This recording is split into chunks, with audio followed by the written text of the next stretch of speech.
Psst, run! Really, it's not safe out there. There's a saber-toothed tiger lurking around. You better be careful. What are you doing? Don't peek. Okay, just one little peek. How's this possible, you ask? That's because you're in virtual reality, of course. These cool but very dangerous-looking big cats were alive during the last ice age. What if they decided to show up at your doorstep out of nowhere? Knock knock, a saber-toothed tiger is waiting for you to buy its cookies. Meanwhile, the coelacanth, this massive-looking fish, comes from a lineage that's been around for over 300 million years. We thought they didn't exist anymore until 1938, that is, when a live coelacanth was found again.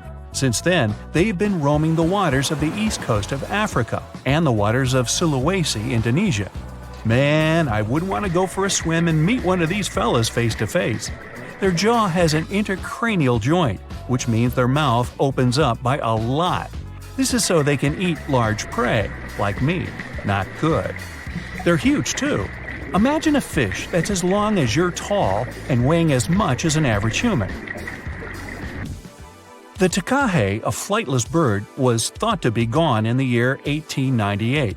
They're very cute, small and multicolored, usually not taller than your knee. But picture this. You're out for a hike in the Murchison Mountains. Looking around, you spot the bird you thought was extinct. But there they are, as happy as ever, surviving and chilling. Whole colonies of takahes was indeed found just 50 years after they were pronounced extinct. Good job, tiny little birds. A singing dog. Ever heard of those? Riley does sing sometimes when he's bored or hungry, but these are real performers. New Guinea Singing Dogs. They've been only recently discovered again in the wild for the first time in 50 years. Still, they were never completely extinct to begin with. New Guineans made sure they were safe next to them. But in the wild? Very rare and hard to catch a sight of. Look, there goes one. The New Guinea Singing Dogs are called so because of their famous high-pitched singing. They sometimes sing together, too. A dog choir of sorts, where they all howl together. I bet they sing better than I do in the shower. Not going far from this area, we have bats, but these ones are sort of different. You see, their ears are enormous. I guess that's why they're called the New Guinea big-eared bats. Clever. The species was found again when one of them was accidentally caught in a bat trap. Until then, I guess they were playing hide-and-seek with us, because up till 1890, they had been thought to be gone. They're still not out of the danger zone because of habitat loss. Imagine you discover a fossil of a species you thought had been extinct for a long time, yet 2 years later, a whole living group of said species is found. Well, this is exactly what happened in 1977 with the Majorcan midwife toad. It's sort of brownish in color with darker brown that makes up its skin spots. Other than that, it's just a small toad with googly eyes. The group of live toads was found close to where the fossil was, on the island of Majorca. There aren't many of them left, about 500 in fact, and as of right now, they're declared vulnerable by the International Union for Conservation of Nature. Now, are you a fan of tortoises? You will be when you take a look at this huge beauty. It's called the Fernandina Island Galápagos Tortoise. It hasn't been seen since 1906, but on February 17, 2019, we were finally able to look at one of these beautiful creatures. It's probably out there with a few of its mates right now, but they also don't allow themselves to be seen. We only know they exist because there's a few tracks and scents. With yet another frog, we have the horned marsupial frog.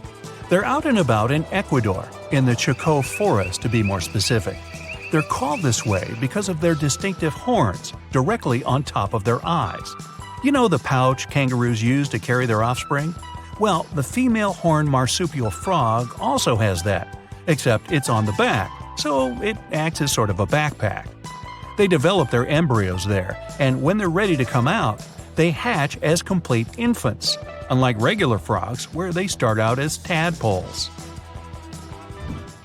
One more toad, the starry night toad or harlequin toad. They're black and covered with loads of white spots all over them. Lost for 30 years, it was discovered back in 2019. Picture them as big bodyguards, water bodyguards to be exact. Oh, that's a very big toad on your screen. Well, for the Arhuaco people, that's exactly what they are, guardians of water. They also have their own name for them, Guna. Sounds like a cheese. When scientists found them yet again, they came across 30 of these little creatures, but initially, they were expecting only one. Well, what a nice surprise. Here's a tiger for you, although it doesn't quite look like your typical tiger. It's called the Tasmanian tiger, and it seemingly disappeared since 1936. But then, out of nowhere, people started seeing them out there in the wild just 5 years ago in 2016.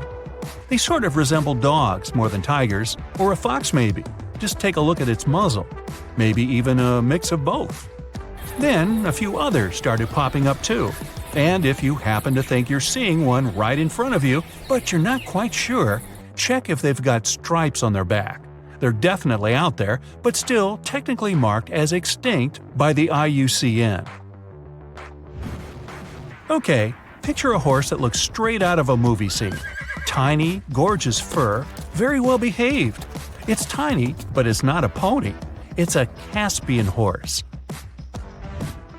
They have an interesting backstory to them. They were discovered by Louise Leyland, who got married to an aristocrat in 1957. Having moved to Tehran, Iran, she didn't quite like how the horses behaved there, so she took matters into her own hands. She took a few people with her, and off they went to the Caspian Sea mountain. And in there, they found 3 of these beautiful tiny little horses. Well, that's how the story goes. Coming up next, a possum that was found in an unexpected place. Guess where? You have 3 options to pick from: hiding in a ski resort, in the Australian outback, or in someone's apartment in the bathroom. Which one do you choose? You have 3 seconds. The right answer is a ski resort. Yes, this possum is called the mountain pygmy possum, and it's originating from Australia.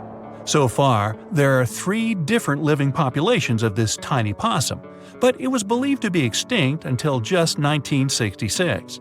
There are fewer than 100 of them, so the IUCN has marked them as critically endangered. Also from Australia is the night parrot, an absolute delight to birdwatchers. Very beautiful, yet mysterious. These little fellas live in very remote areas. You can probably count on the fingers of your hand how many times these birds have been seen since they were found again in 1979. That's how rare they are. Have you ever seen a pygmy tarsier? Neither have I. It was only in 2008 that 3 of them were caught. Scientists don't really want to lose track of their movements again, so what they did was gift them with tiny little collars. This way they can live their life as happy as ever and will know they're safe. The last one I want to tell you about is the tree lobster, but as the name might mistakenly tell you, they're not really lobsters. They're just big black bugs with huge legs. Their extinction story is a sad one. In 1920, a cargo ship got stuck on Lord Howe Island, and it had rats aboard. These rats fled the ship and ran straight to land. Even though tree lobsters are bigger than most insects, they're still relatively small compared to rats. The poor things never stood a chance. Still, in 2004, life shone again for these distinct critters. A pair of Australian scientists were out and about on the island and came across 24 of them. All of them were living beneath one single shrub. Hey, if there's enough space for everyone, it's not small, it's cozy. Bottom line, it's better to be distinct than extinct. Don't you agree? In 1991, somewhere in the lush jungles of central Vietnam, a local logger found a mysterious hole among the foliage and bushes. He looked in there and felt a strong wind blowing into his face. Then, he heard a strange sound from the cave depths and realized that it was the sound of a river. The logger didn't check the cave, but decided to go back there with a flashlight and a rope. When he returned, he couldn't find the cave anywhere. He spent a few years searching for it. Finally, in the 2000s, the logger managed to locate it again. In 2009, he brought scientists to this place. They found out the cave, called Sundong, is the largest in the world. There's so much space here that you'll hear a long echo if you shout. Sundong's main passage reaches 660 feet in height in some places, which is more than half as tall as the Empire State Building. The area of the cave is so huge that an entire New York City block with 40-story skyscrapers would fit in there. There's a deep underground labyrinth under the jungles of Vietnam, hiding 3 of the largest caves in the world, and Sundong is number 1 on this list. The vast space inside is filled with various plants, unique microclimates, and different landscapes. There's a real jungle growing underground. It became possible thanks to the collapsed ceiling in some places. It lets sunlight penetrate there from above. There are huge stalactites 250 feet high on the ceilings and walls, which is more than the length of a passenger Boeing. They've been here between hundreds of thousands and millions of years. Some limestone deposits are more than 450 million years old. It means they've existed since the time long before the dinosaurs. Besides the jungle, there are also many rivers in the cave. They were formed because of rainwater coming down from holes in the ceiling. These rivers are smooth and fast, like slides in a water park. But riding them isn't the best idea, since they can carry you into one of those long labyrinths that the cave is full of. And we still don't know where they're going. You may find yourself in another unknown part of the cave. This is what happened in 2018. 3 divers accidentally discovered new areas in Sundong. The cave turned out to be much bigger than everyone thought. They dove into one of the cave's lakes and reached a depth of 256 feet. At the bottom, they found a separate tunnel. Divers lowered a fishing line with a lead weight there and found out that this place reaches a depth of 394 feet, and the tunnel is more than half a mile long. We still don't know the exact size of the tunnel. Sundong also connects to another huge cave.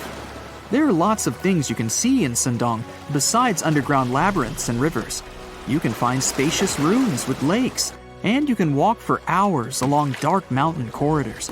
This place is strikingly beautiful, but dangerous at the same time. And the coolest thing is that you can take a walk here.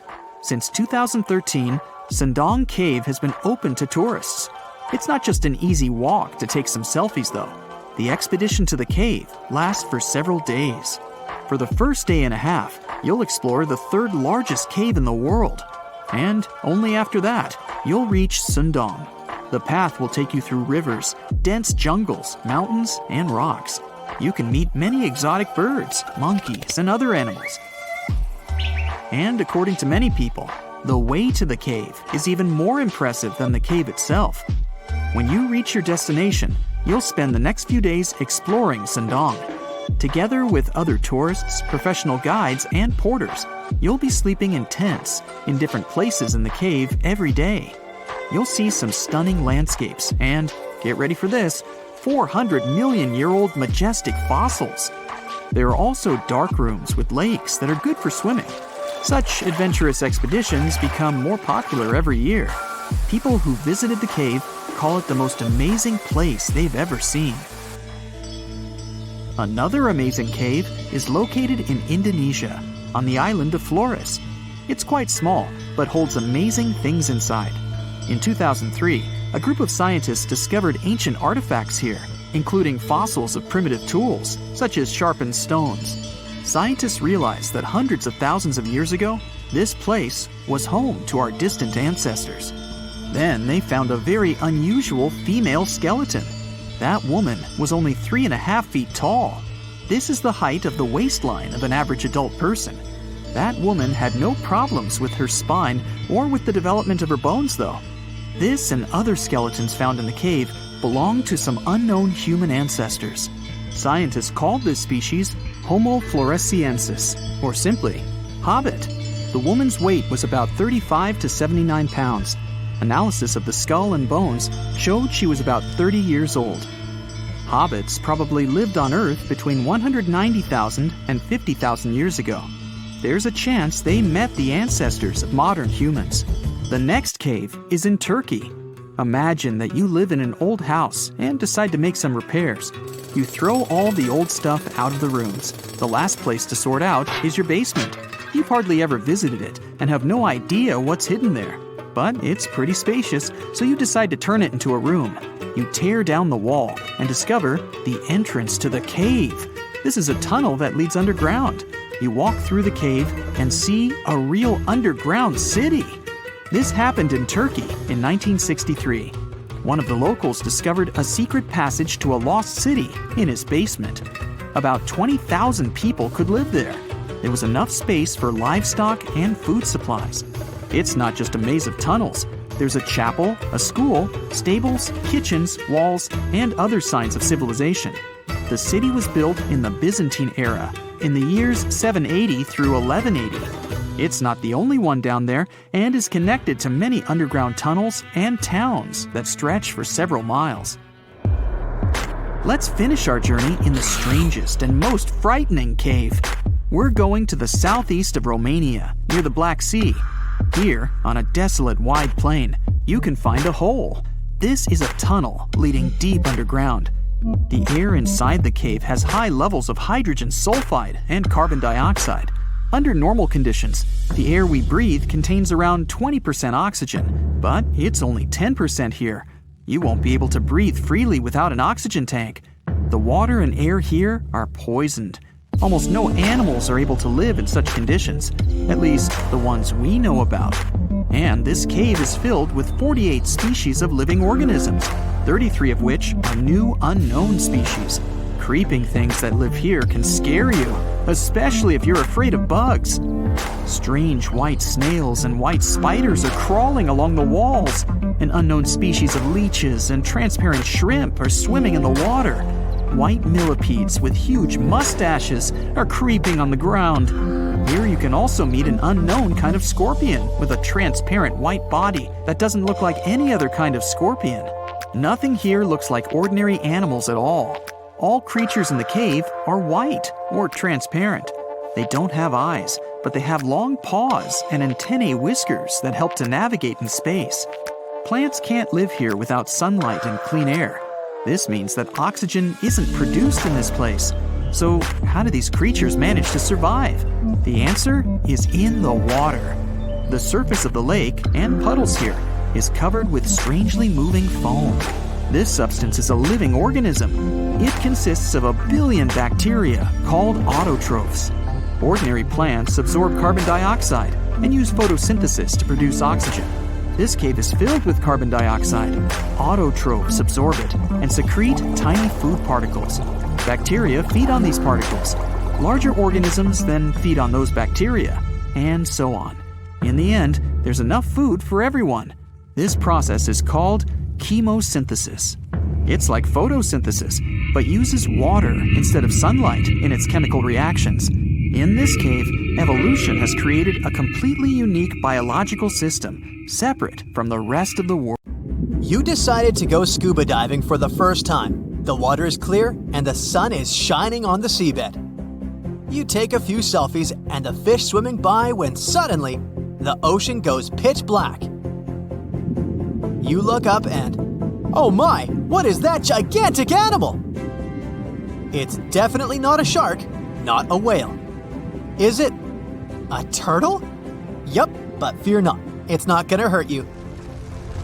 If you had lived on this same Earth about 72 million years ago, then maybe this could have really happened to you.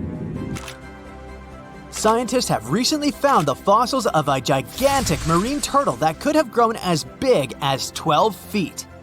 If you don't have any idea of how big that is, let's see some examples. That's the average length of a hippopotamus, 6 golden retrievers, or 2 Michael Jordans stacked on top of each other. The turtle's scientific name is an homage to that old-school sea monster called Leviathan. Maybe you remember this from old-school history lessons. The Leviathan is supposedly a mythical creature that would swallow entire ships or people that were deemed too greedy by the creature. Can you imagine being swallowed by this humongous sea turtle? No, thank you. The fossils of this gigantic creature began to be excavated between 2016 and 2021, all the way in northeastern Spain. The first fossil was located by a hiker in the Spanish Pyrenees, and it was around 8 inches long. The pelvis of this turtle alone measured around 35 inches. It would definitely be one of the biggest turtles today if it hadn't gone extinct. FYI, the largest living sea turtles today can reach up to 6 feet in length, which is already pretty big.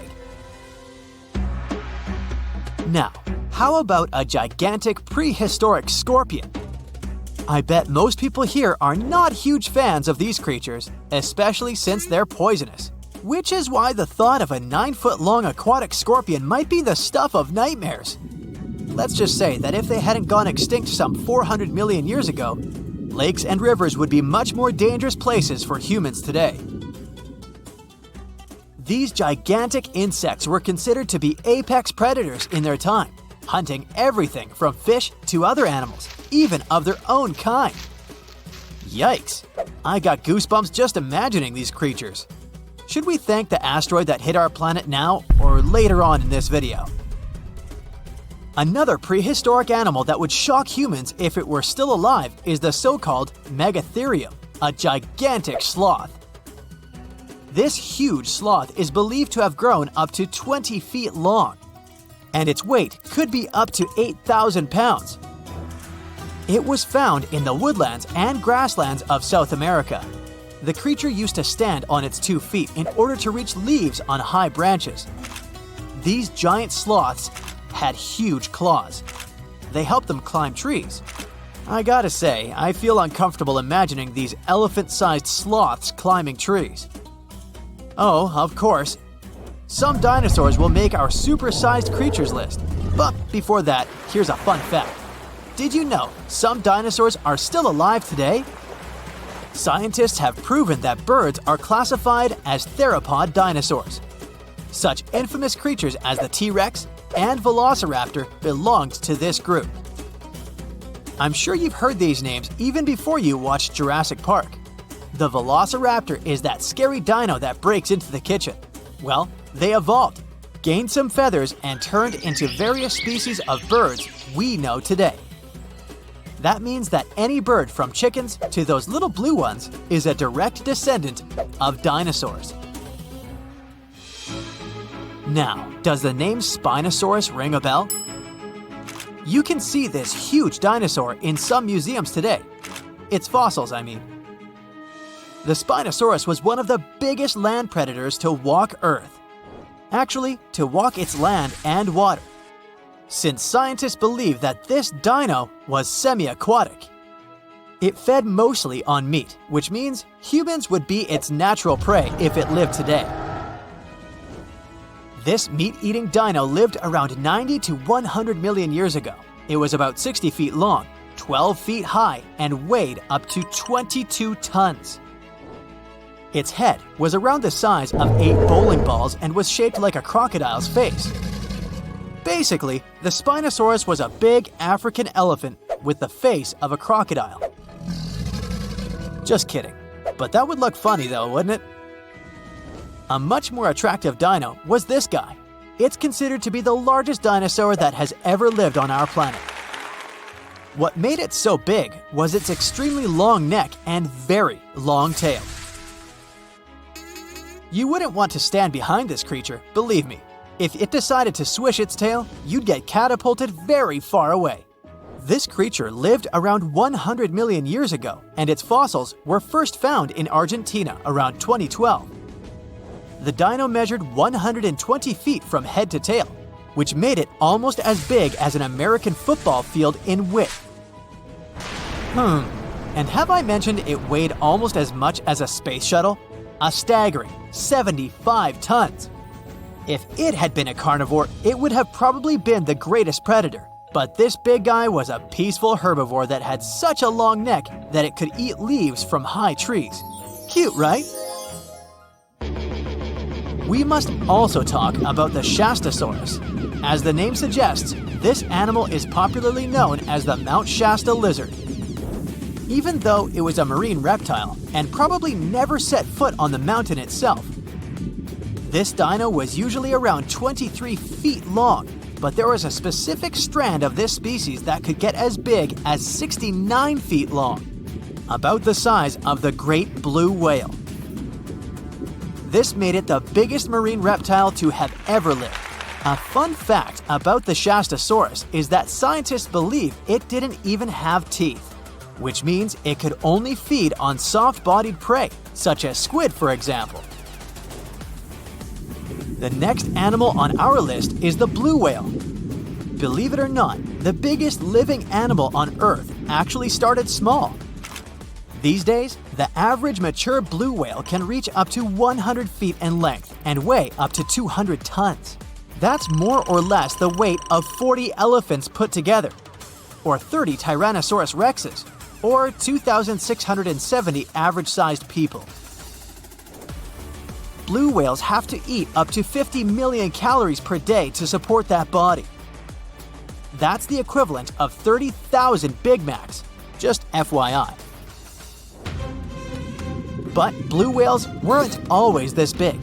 They actually evolved from a four-legged mammal that lived on Earth around 48 million years ago. Their ancestor was called Pakicetus, and it was only 6 feet long. Here's a fun fact. To be able to live in the water as one does today, the blue whale had to go through some intense adaptations. A blue whale can replace up to 80 to 90% of oxygen in its lungs each time it takes a breath. A human replaces only up to 15% for comparison. It allows these animals to dive for up to 1 hour at a time, down to a staggering depth of 330 feet. Elephants were bound to make the list. Elephants are currently the largest land animals on Earth. They can grow to be about 13 feet tall and weigh up to 7 tons. That's pretty small if we compare it to the other animals that once lived on Earth, right? But if we placed a 6-foot-tall human next to an elephant, we'll see it's not at all that small. African elephants are bigger than their close relatives, Asian elephants, and they have a similar lifespan to humans, up to 70 years. Pokemon might have made us collectively wish that salamanders were real-life dragons, although they're not. They can still be pretty cool, though. There's a giant species of salamander that is known to be the largest living amphibian. They can grow to be as long as a regular-sized human, reaching up to 6 feet. I bet that wouldn't be a pleasant underwater encounter.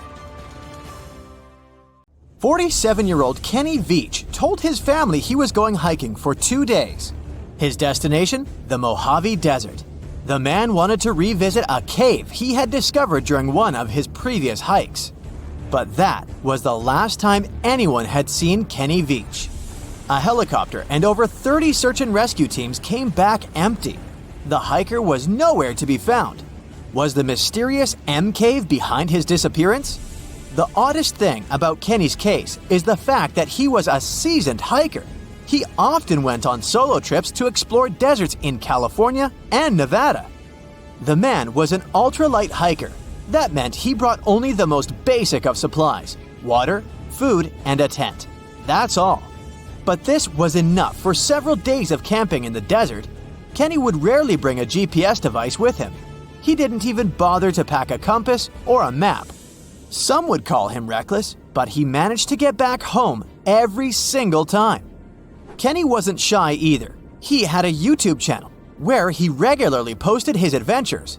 He named his channel Snakebit McGee because he picked up snakes wherever he went. But Kenny also had another habit. He went into every cave he found in the desert. Now, he didn't post many videos. Kenny mostly used YouTube to comment on other people's adventures. In a comment from June 2014, the man revealed that he had discovered a mysterious M-shaped cave. It was located in the Sheep Mountains of North Las Vegas. Kenny's description of the cave is where the weird part of the story begins. He spotted it while hiking and noticed the cave had an interesting entrance. It was shaped like a perfect letter M. Kenny went up to it, but something didn't seem right. He reported that his body started to shake as he approached the cave. The vibrations were so strong near the entrance that Kenny turned back. In his own words, he was scared for his life. It must have really been something if it frightened an experienced trekker. Kenny had an impressive track record. He had been hiking for 20 years. He explored caves other people were too afraid to even enter. Once, he was bitten by a rattlesnake and had to spend a week in the hospital. On his journeys, the man found skulls of all shapes and sizes, as well as old animal traps. Kenny slept on mountain peaks under the stars. One time, he hurt his leg on a mountaintop. He had to walk 20 miles back to his truck. It was 100 degrees Fahrenheit that day, and Kenny had 1 cup of water to keep him going. Kenny Veach was a true survivalist. But this one cave was a mystery to him. He admitted that he was totally unprepared that day. He had the tools to open a can, but not to fight the mysterious force that took over his body. But Kenny wasn't a quitter. He made plans to return to the M Cave, and this time, he was going to be ready. He did so several months later, but much better equipped. But the trip turned out to be a bust. He recorded a video, but couldn't find the cave. Was that it? Was the brave explorer finally going to quit? Not by a long shot. His followers on social media wanted him to solve the mystery. So he went out into the desert for the 3rd time. He planned a short, overnight trip, but nobody ever saw him again. After 2 days, his family alerted the authorities. They quickly launched a search for the missing man.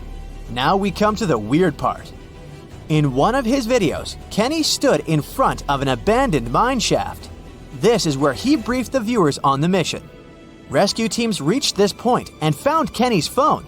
This was 10 days into the search, but the trail soon went cold. The rescuers feared the worst. They decided to send a camera down the shaft, but didn't find anything. For a full month, no one had any idea where Kenny was. And then, the mystery deepened. An unknown woman came forward online. She claimed to be the missing man's girlfriend. The mysterious woman told the story of how she went with Kenny on hour-long hikes. She urged hikers to use GPS not to get lost. And then, a claim that shocked social media users. The woman believed Kenny's disappearance wasn't an accident. She revealed that her alleged boyfriend had some serious issues. Apparently, he had quit his job a year prior to his disappearance. Did Kenny Veach really trek into the desert to take his own life? People weren't convinced. Kenny's daughter believed her father just had an accident. In her words, he was a survivor. Was the mysterious M Cave responsible for his disappearance? Did he find someone or something he shouldn't have found there? The questions linger, and so did the theories among the online community. Fellow hikers and YouTubers were determined to find the M Cave. This would solve Kenny Veach's mysterious disappearance once and for all. In 2021, one hiker got lucky. He claimed to have found the secretive M Cave. For safety reasons, the man couldn't reveal his exact location. The cave sits somewhere near Nevada State Route 375 East. The entrance to the cave really looked like an oversized letter M, just like Veach described it. But the shape is too hard to notice from ground level. Only when you look at it from above is the M shape visible. Who knows, hikers might have been walking past it for years without noticing the cave. Even Kenny couldn't locate the entrance the second time he went looking for it. The cave wasn't very deep, but there was something odd at the entrance. There appears to have been a straight line of rocks. Did someone try to wall off the entrance? And at the back of the cave, there was an even stranger find. Small pieces of wood were scattered along the floor. They looked a lot like 2x4s that are used in construction. Was there a door here once? The hiker found a nail sticking out of the stone. It could be part of a latch that was there some time ago. But the strangest part was the writing on the wall. Hatch or Veach? It's hard to tell. The hiker that discovered the cave didn't want to stay to find out. He left the cave in a hurry. No, it wasn't because he felt a strange vibration in his body like Kenny. He just didn't want to be in a desert cave in the middle of nowhere. This is the Mojave Desert, one of the most dangerous landscapes on Earth. Could this setting better explain how Kenny Veach disappeared without a trace in 2014? The desert's nickname is well-deserved. This is where scientists recorded the hottest temperature on the planet. 134 degrees Fahrenheit, and the average temperature during summer, just 113 degrees Fahrenheit, no sweat. But you'll also need a blanket. At night, the air temperatures drop well below freezing. Talk about a climate roller coaster. And the list of dangers doesn't end there. The driest and hottest place in the United States is home to dangerous animals. Mountain lions, venomous lizards, spiders, and wasps. You name it. Any one of these animals can end the life of an unsuspecting hiker. There is a reason why Kenny always wore snake guards when trekking. And then there are mine shafts. Local authorities strongly advise hikers not to enter them. These old mines from the 1800s are highly unstable. A person can easily fall down a hidden shaft. They also have pockets of bad air, which can suffocate a person. And remember the likable wildlife? They too live in these shafts. Rattlesnakes, scorpions, and black widow spiders. Kenny Veach could have easily fallen into one of these shafts, and there would be no help for him from miles around, since Nevada is one of the least populated states. A word of warning, when you're in Australia, never stick your finger into these holes. They might be home to burrowing spiders. Some species have a bite powerful enough to pierce nails. It feels similar to a hammer on your finger because of the venom. So always give your boots and outdoor clothes a quick check to be safe. Animals sometimes make homes or look for food in them, especially bandicoots. Silk-lined burrows in shady spots might belong to funnel web spiders. The silk works as a trip line to alert the spider inside about what's happening outside. Look for shiny dark brown to black spiders with finger-like spinnerets at the end of their abdomen. Then you'll find them. Males have a hefty mating spur sticking out of the middle of their second pair of legs. When these spiders feel threatened, they make aggressive moves, rearing up and showing off their startling fangs. These spiders, which belong to the Aranida order, are known for their funnel-shaped webs that widen at the entrance. They patiently wait in the narrow funnel for prey to touch the web, then swiftly capture it. In Australia, large brown spiders frighten people due to their venomous bites. They are infamous for causing people to lose their lives in southern and eastern Australia, particularly in the Sydney area since the 1920s. Quick access to the antidote after a bite is crucial in preventing severe consequences. The next spider is one of the world's most dangerous venomous spiders. Phonutria nigriviter is a spider living in South America. People often call it the Brazilian wandering spider. You see, in Brazil, 4,000 people get bitten by this critter each year. The bites can cause serious issues, such as hypertension, blurred vision, sweating, and vomiting. You wouldn't want to mate with this creature, as you can also face way more severe consequences than blurred vision. In some situations, its kiss can take a life. Apart from messing with humans, this spider has a diverse menu, including crickets, katydids, and even larger options like tree frogs, lizards, and bats. Operating under the cover of darkness, these creatures are the most active during the night. They ambush their prey instead of relying on webs. In the daytime, they seek refuge beneath logs or in narrow crevices. They love to be around banana trees, but can be found in urban areas and inside homes too. If you spot them one day, be prepared. This creature's body is covered with thick brown hair and is not that small. In 2013, a London family had to leave their home due to an infestation of Brazilian wandering spiders. The trouble began when an egg sac, hidden in a bunch of bananas, made its way to their local grocery store. No one noticed. When the family bought the bananas, the egg sac broke open. Potentially lethal spiders spread around the house. Over 2,500 people visit poison control centers annually in the U.S. Black widows are spiders with the signature hourglass mark on their bellies. Well, let's talk about their bite. These creatures have a bad reputation because their venom is supposedly 15 times stronger than what rattlesnakes pack. When they bite humans, the bite causes muscle aches and nausea. The venom can even mess with breathing by paralyzing the diaphragm. Despite these cases, most people who get bitten don't end up with serious issues unless they're elderly or very young. These sneaky creatures don't pick just one spot to hang out. You can find them in wood piles, burrows, or among plants that act as scaffolding for their webs. Black widows are especially dangerous for other insects and their mates. After a not-so-romantic mating dance, ladies sometimes go all Hannibal Lecter on their mates. These spiders are architects too, spinning massive webs where females stash a cocoon loaded with hundreds of eggs. Baby spiders move out once they hatch, but the web stays put. Those webs are also traps. Different kinds of prey later join the black widow's spooky snack collection. Yellow sac spiders range in size from approximately 0.12 to 0.6 inches and construct silken tubes under stones, in leaves, or in grass. They're found across the United States and southward toward Mexico and South America. They are venomous to humans and, unfortunately, are commonly spotted indoors. The venom of the yellow sac spider contains cytotoxin. This is a substance that can damage or impair cell function.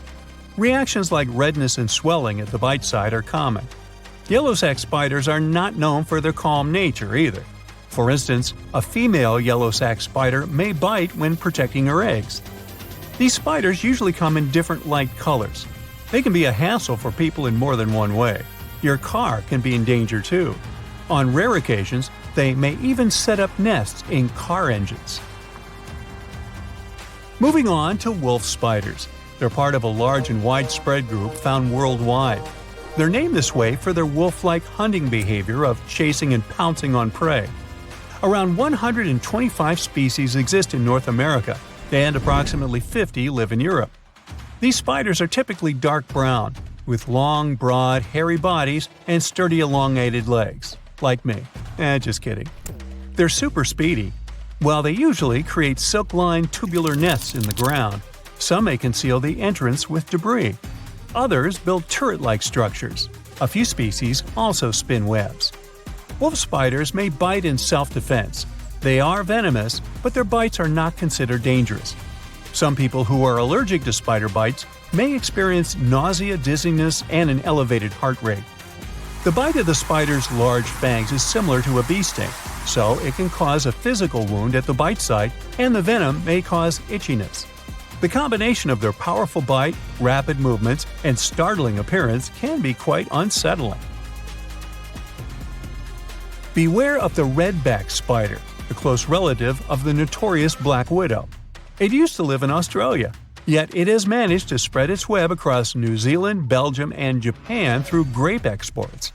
The distinctive red stripes or hourglass marks on their black backs are more noticeable in females. Disturb a female, and you'll see how she can defend her eggs. You're likely to get bitten. These spiders can sneak into shoes or clothing, lurking against the victim's skin while they're dressing. Both male and female redbacks have a venomous bite.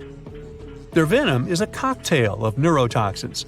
It can cause sweating, rapid heartbeat, and swollen lymph nodes. The redback has control over the venom dose, so symptoms vary based on how much is injected. Australia deals with over 250 redback bites annually, many requiring anti-venom treatment. The latest case, when a person lost their life after being bitten, dates back to 1956. Yet it can happen, so stay vigilant and cautious around these stealthy spiders. Let's talk about the heavyweight champion of the spider world, the Theraphosis blondie, casually known as the Goliath bird eater. This giant tarantula can stretch up to 11 inches and tip the scales at 6 ounces. To put it in perspective, this spider is big enough to cover your dinner plate and is certified by the Guinness World Records. The nickname might make you picture a tarantula feasting on a hummingbird, but that's more of an artistic exaggeration dating back to the 18th century. These spiders are more into munching on arthropods and rarely go for bird snacks. Goliath bird eaters don't bother with webs like their spider buddies. Instead, they're all about silk, using it to line their cozy burrows beneath the forest floor.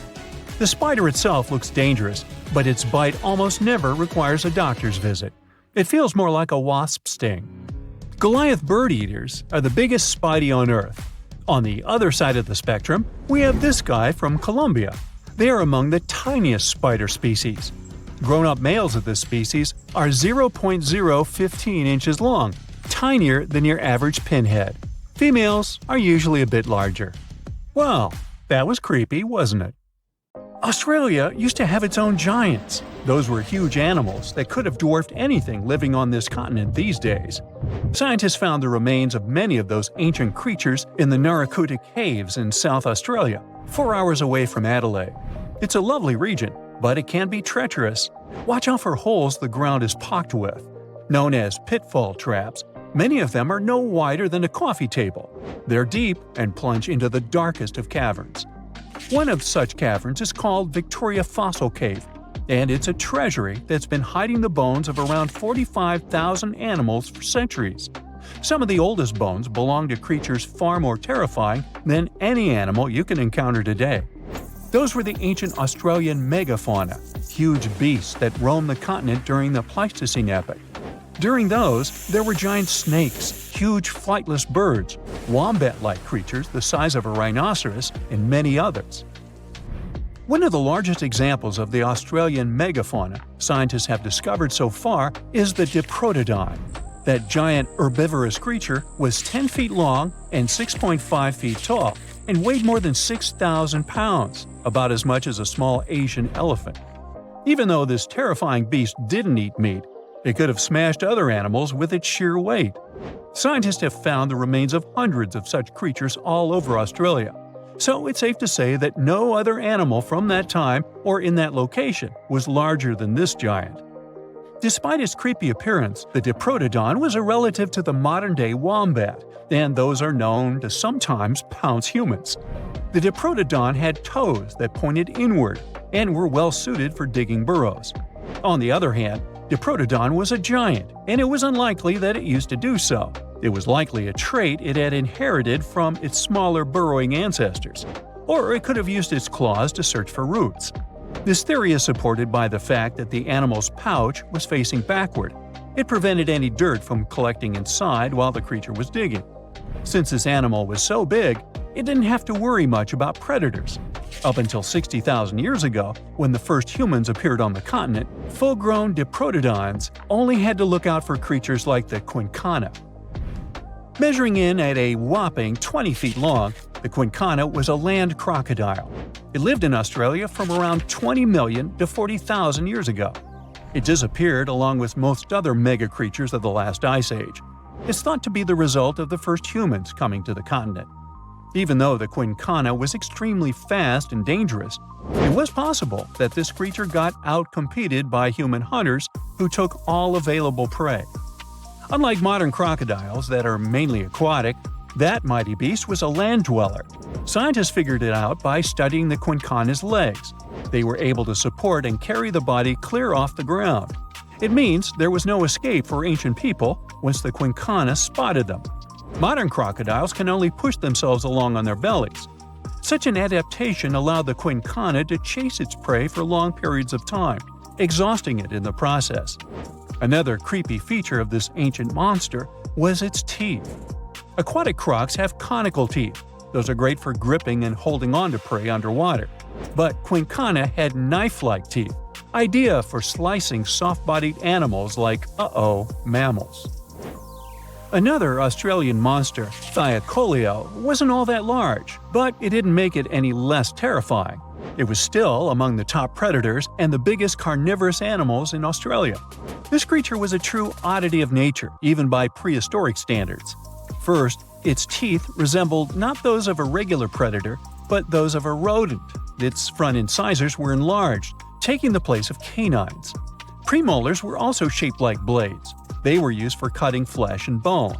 At first, scientists thought that Thylacoleo used those teeth to eat nuts and fruits. But later, a study showed that the use of such teeth was better suited on necks and spines.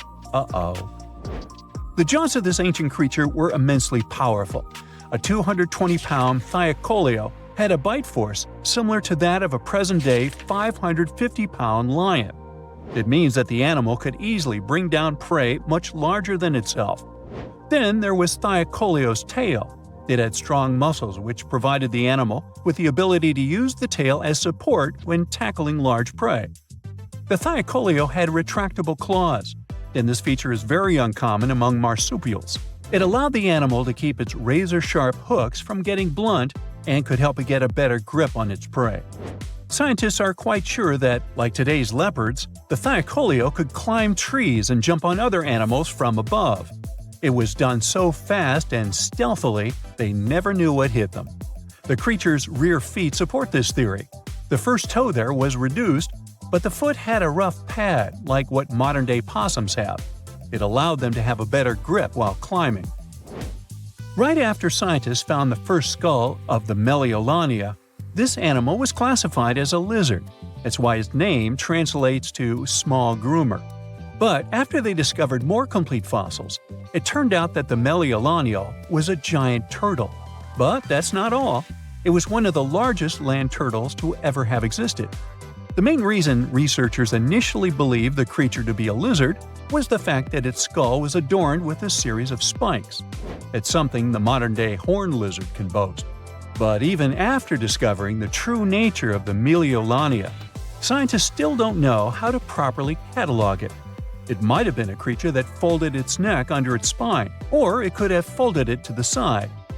Beside those defensive mechanisms on its head, the Meliolania was also equipped with a spiked tail, which was probably used to prevent predators from attacking the animal from behind. Most species of the Meliolania disappeared around 2,000 to 3,000 years ago because of humans who hunted them to extinction in both Australia and on the surrounding islands. It took around 2 centuries for these turtles to go extinct in that region of the globe. The Megalania was a giant Australian lizard that existed at the end of the Pleistocene epoch. It looked like a Komodo dragon and the Australian monitor lizard, which are both believed to be Megalania's closest living relatives. Fossils tell us that the ancient animal was anywhere from 15 to 26 feet in length. Ow! The youngest fossil remains of this ancient Australian monitor lizard date back to about 50,000 years ago. The first indigenous settlers must have encountered Megalania, which led to the lizard's extinction. Originally, scientists thought that the Megalania was the only member of the genus Megalania, but these days it belongs to the genus Varanus, which means that the prehistoric creature is closely related to other Australian monitor lizards. Our next giant creature on our list was once dubbed an ostrich on steroids. I mean, look at it. It was the last of the thunderbirds to go extinct in Australia. The Genyornis lived on the continent at the same time as early humans. They might have coexisted for 15,000 years or so before the huge bird eventually disappeared. This theory has some proof. The bird's fossils found along with human artifacts. Some cave paintings also depict flightless birds similar to the Genyornis in size and shape. Although it wasn't the largest bird in Australia, the goose-like creature was still as tall as a grown-up man and weighed around 550 pounds. Even a modern-day ostrich can be dangerous if it feels threatened. Imagine meeting its giant prehistoric relative. Scientists are still arguing about its diet. Many believe the creature was an herbivore, but there's still a chance that the Genyornis was a partial scavenger. Its small, stubby wings and powerful hoof-like legs hint that the bird could have been a plant eater. But its huge beak and exceptionally deep lower jaw evoke suspicion. Such features are highly unusual in birds. Now, you can't find living dinosaurs nowadays, which is a good thing, mostly, but you can still meet some creatures that might have gone to lunch with them. The frilled shark, for example, is a living fossil that comes from a family of sharks that have been around for about 80 million years. One of the coolest things about it is its long, eel-like body that can grow as long as 6 feet. It has 6 pairs of gills on its throat, which help the frilled shark breathe in the deep, cold ocean where there isn't much oxygen. The shark can move very quickly, like a snake, to catch its prey when it least expects it.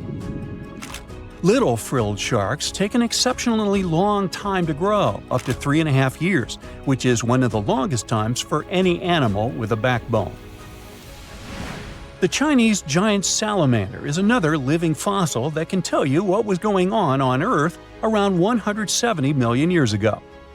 Now, when I say tell, I really mean it, as it can make sounds like hisses, whistles, and barks, and even a noise that sounds like a crying kid. The biggest Chinese salamander found so far weighed 130 pounds, as heavy as 2 Dalmatians, and was almost 6 feet long. Giant salamanders like to be alone. Hey, I want to be alone. And will chase away other salamanders from their space, except when it's time to start a family. During the day, they hide and sleep under rocks. They can make a special substance from their skin that keeps predators away. Now, gharials are reptiles that have been around for about 38 million years. They live in India and Nepal in slow-moving, muddy rivers. Sadly, there are very few gharials left in the wild, less than 100. These creatures can't control their body temperature, so they need to sunbathe to get warm or cool down in the water if they get too hot. Their eyes are close together and face forward, which helps them see in 3 dimensions and judge distances more accurately. Gharials also have a transparent third eyelid that protects their eyes when they're underwater. They have over 100 sharp teeth, but they can't chew their food. Instead, they use their strong jaws to grab prey and then, swallow it whole. The alligator gar is a fish that has a family history of more than 100 million years. It still has some cool features from ancient times, like being able to breathe both air and water. It also has a special spiral-shaped intestine, like a shark. The alligator gar is one of the biggest and heaviest fish in North America. Just like an alligator, it has a long body and snout, plus a row of sharp teeth. But instead of legs, the gar has fins to help it swim underwater. The tuatara isn't a lizard as you might think, and isn't a dinosaur either. This New Zealand resident is one of the most unique animals in the world. Scientists love studying tuataras because they can help us understand how today's lizards and snakes evolved. One of the coolest things about the tuatara is its third eye, called a parietal eye, on its head. It has its own lens, retina, and a nerve that connects it to the brain. Scientists think it might help the tuatara know when it's light or dark outside and absorb sunlight to make vitamin D or help them keep their body temperature exactly right. Tuataras can live an extraordinarily long time, up to 100 years. Cassowaries are the youngsters on our list, as they've been around for only 60 million years. They have some things in common with dinosaurs, like their 3-toed feet and how they breathe. Cassowaries love to eat fruit, lots and lots of fruit. This love of fruit helps the rainforest because when cassowaries eat the fruit, their bodies don't harm the seeds inside. As they move around the forest, they spread these seeds, you can guess how, with their own natural fertilizer, helping new plants grow. Cassowaries are big birds, about 6 feet tall and weigh over 100 pounds. They have a special claw on each foot that is 5 inches long, and they can use it to kick real fast. If they feel threatened, they can charge, kick, and even jump on someone. They can also leap up to 5 feet in the air. So, the best thing to do is stay far, far away from where they live. The order Notostraca is a group of crustaceans that you may know as tadpole shrimp or shield shrimps. These animals have been around for about 360 million years. They have a wide, flat shell that covers their head, and they have a pair of eyes on top. These creatures can be found all over the world in different kinds of water, like freshwater, brackish water, and even salty pools. They can also look different depending on where they live. Notostracans aren't picky eaters and can snack on pretty much anything, from plants to small animals and other shrimps. Some of them are considered pests in places like California rice paddies because they stir up the mud, which blocks sunlight from reaching the young rice plants.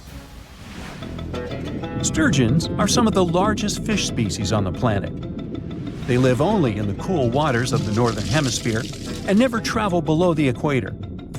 Even though they are huge, sturgeons don't have teeth. They eat by sucking food off the bottom of rivers, gulfs, lakes, and oceans. Scientists believe that sturgeons came from a group of fish that first appeared around 419 million years ago, long before dinosaurs even existed. Their ancestors survived a big extinction event that wiped out 90% of all species and went on to become the largest fish in many rivers in North America and Eurasia. Sturgeons can live up to 100 years old or even older. Female sturgeons can lay up to 3 million eggs at a time, but not all of the eggs eventually turn into real fish. Our next hero, the Pacific lamprey, has successfully lived through at least 4 mass extinctions. Its ancient ancestors evolved over 450 million years ago. These creatures have cartilage instead of bones and a third eye, which is a special light-sensing organ on top of their heads. Instead of a regular jaw, they have a mouth surrounded by teeth. They latch onto prey and sup up body fluids like real underwater vampires. And although he wasn't living underwater, the story goes that King Henry I of England might have lost his life because of a lamprey. The English monarch loved this fish so much that he defied doctors' orders to stop eating its flesh. He got sick every time he'd have it, but the lack of bones and the unusual taste made the royal fall in love with it. As a result, he got some scary symptoms from eating lamprey and eventually passed away. Can you say clueless? The elephant fish, also called the Australian ghost shark, has been on Earth for around 400 million years. Even though they're related to sharks, they aren't actually sharks. Instead of bones, their bodies are made entirely of cartilage. These fish have a special shiny tissue in their eyes that can make their eyes look like they change color from yellow to green. Elephant fish can be pretty tough and will fight back if they feel threatened. They like to be alone and usually don't hang out with other fish. Horseshoe crabs also deserve the title of survival champs, as they've been around even before dinosaurs, since 450 million years ago. 4 species are still roaming the ocean from Maine all the way to Mexico. Horseshoe crabs are more like spiders than ticks than they are like real crabs. They have 9 eyes, plus extra light sensors near their tails so they can see really well. They breathe underwater using flap-like gills near their belly, and sometimes they use these gills to swim upside down. Every spring, when the tide is high, these creatures come up to the beach at night to mate and lay their eggs, and you can see hundreds of thousands of them. Let's go with the widely accepted theory that a massive asteroid hitting our planet wiped out the dinosaurs. It does make you wonder why mammals made it, though. One idea is that mammals were better prepared. Back then, they weren't the most popular creatures on Earth, but they were pretty diverse. They bred themselves into a huge range of species, and it might have saved them. Some said mammals survived because they were smaller, so they needed fewer resources. As they had to constantly hide from dinosaurs, they managed to survive in difficult environments, way before the hit. But let's say the asteroid never came, and it never damaged the environment the dinosaurs thrived in. It's safe to say our fauna would look different today. Take the mighty Titanosaur. It's considered the biggest land animal to ever exist, some reaching lengths of about 7 standard cars lined up. It had a neck so long that it would have needed a 2-story home just to fit. It also had a plant-based diet, so it ate from the ground, but from very tall trees too. There was nothing much left to eat for, say, the little Jeremiah, a mammal that lived roughly at the same time, but was as small as a popsicle stick. Let's take this thought experiment a bit further and imagine we have a time machine that could transport today's mammals to the time of the dinosaurs. Some scientists say they have gotten bigger, so there's a chance they could survive, right? They're also much more evolved in terms of their diets and skills. Others say definitely not. They couldn't survive, mostly because they're too small to compete with dinosaurs. An adult T-Rex was just about the size of a bus. It probably wouldn't waste its time trying to capture food that's human-sized, for instance. They'd probably be on the lookout for prey the size of a car, or even bigger, like an elephant. And it most likely wouldn't take them long to win the fight. Sure, a T-Rex might munch on something smaller too, but only if it's really hungry and has no other alternative. If we had no choice but to send some mammals back in hopes they could survive, what would be our best bet? Some say the chimpanzee could be a good candidate, as these primates build their sleeping nests higher up in trees. This might have kept them safe from the carnivore dinosaurs living on land. There's no real evidence of dinosaurs being able to fly, but we do know there might have been some reptiles that took to the sky for transportation, like pterosaurs, the flying lizard. These ones like to eat fish and smaller animals, but who's to say they wouldn't pick up a chimpanzee given the opportunity? Another good candidate might be the hyena. Today, the spotted hyena is the most common big carnivore in Africa, and it's highly adaptable. They could snatch up all sorts of prey by themselves or even in larger units. They can digest most parts of their prey, including the skin and bones. These animals aren't picky eaters, and they wouldn't mind chewing on parts that other creatures would gladly skip on. Not to mention, they'll eat fruits too if needed. Hyenas are overall healthy and sturdy animals, with some studies showing they hardly ever get health problems.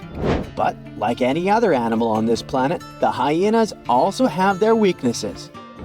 We still don't know why these creatures can't be found in Europe anymore. But some research suggests they found it hard to coexist with humans and wolves. Also, they're not very adapted to living in forests. Orcas might have been able to rub elbows with the dinosaurs too. These creatures also don't have any natural predators, which earned them the nickname the wolves of the sea. That's because they go out looking for prey the same way wolves do, in groups. Orcas may be related to dolphins, but we can hardly call them friendly, as there have been cases of them sinking ships on purpose. They're highly intelligent animals that spend time together and are very organized. They also do this thing where they often take down more prey than they're prepared to eat. It may be because they see this experience as training. Other theories suggest orcas are so intelligent that they look for food in advance, even though they're not hungry yet. It might also be because whenever they want something to munch on, they're looking for the best quality food there is. The reason why they might not survive in the dinosaur era, though, is the global temperature. Back in the Mesozoic era, our planet was seriously hotter, several degrees warmer than it is today.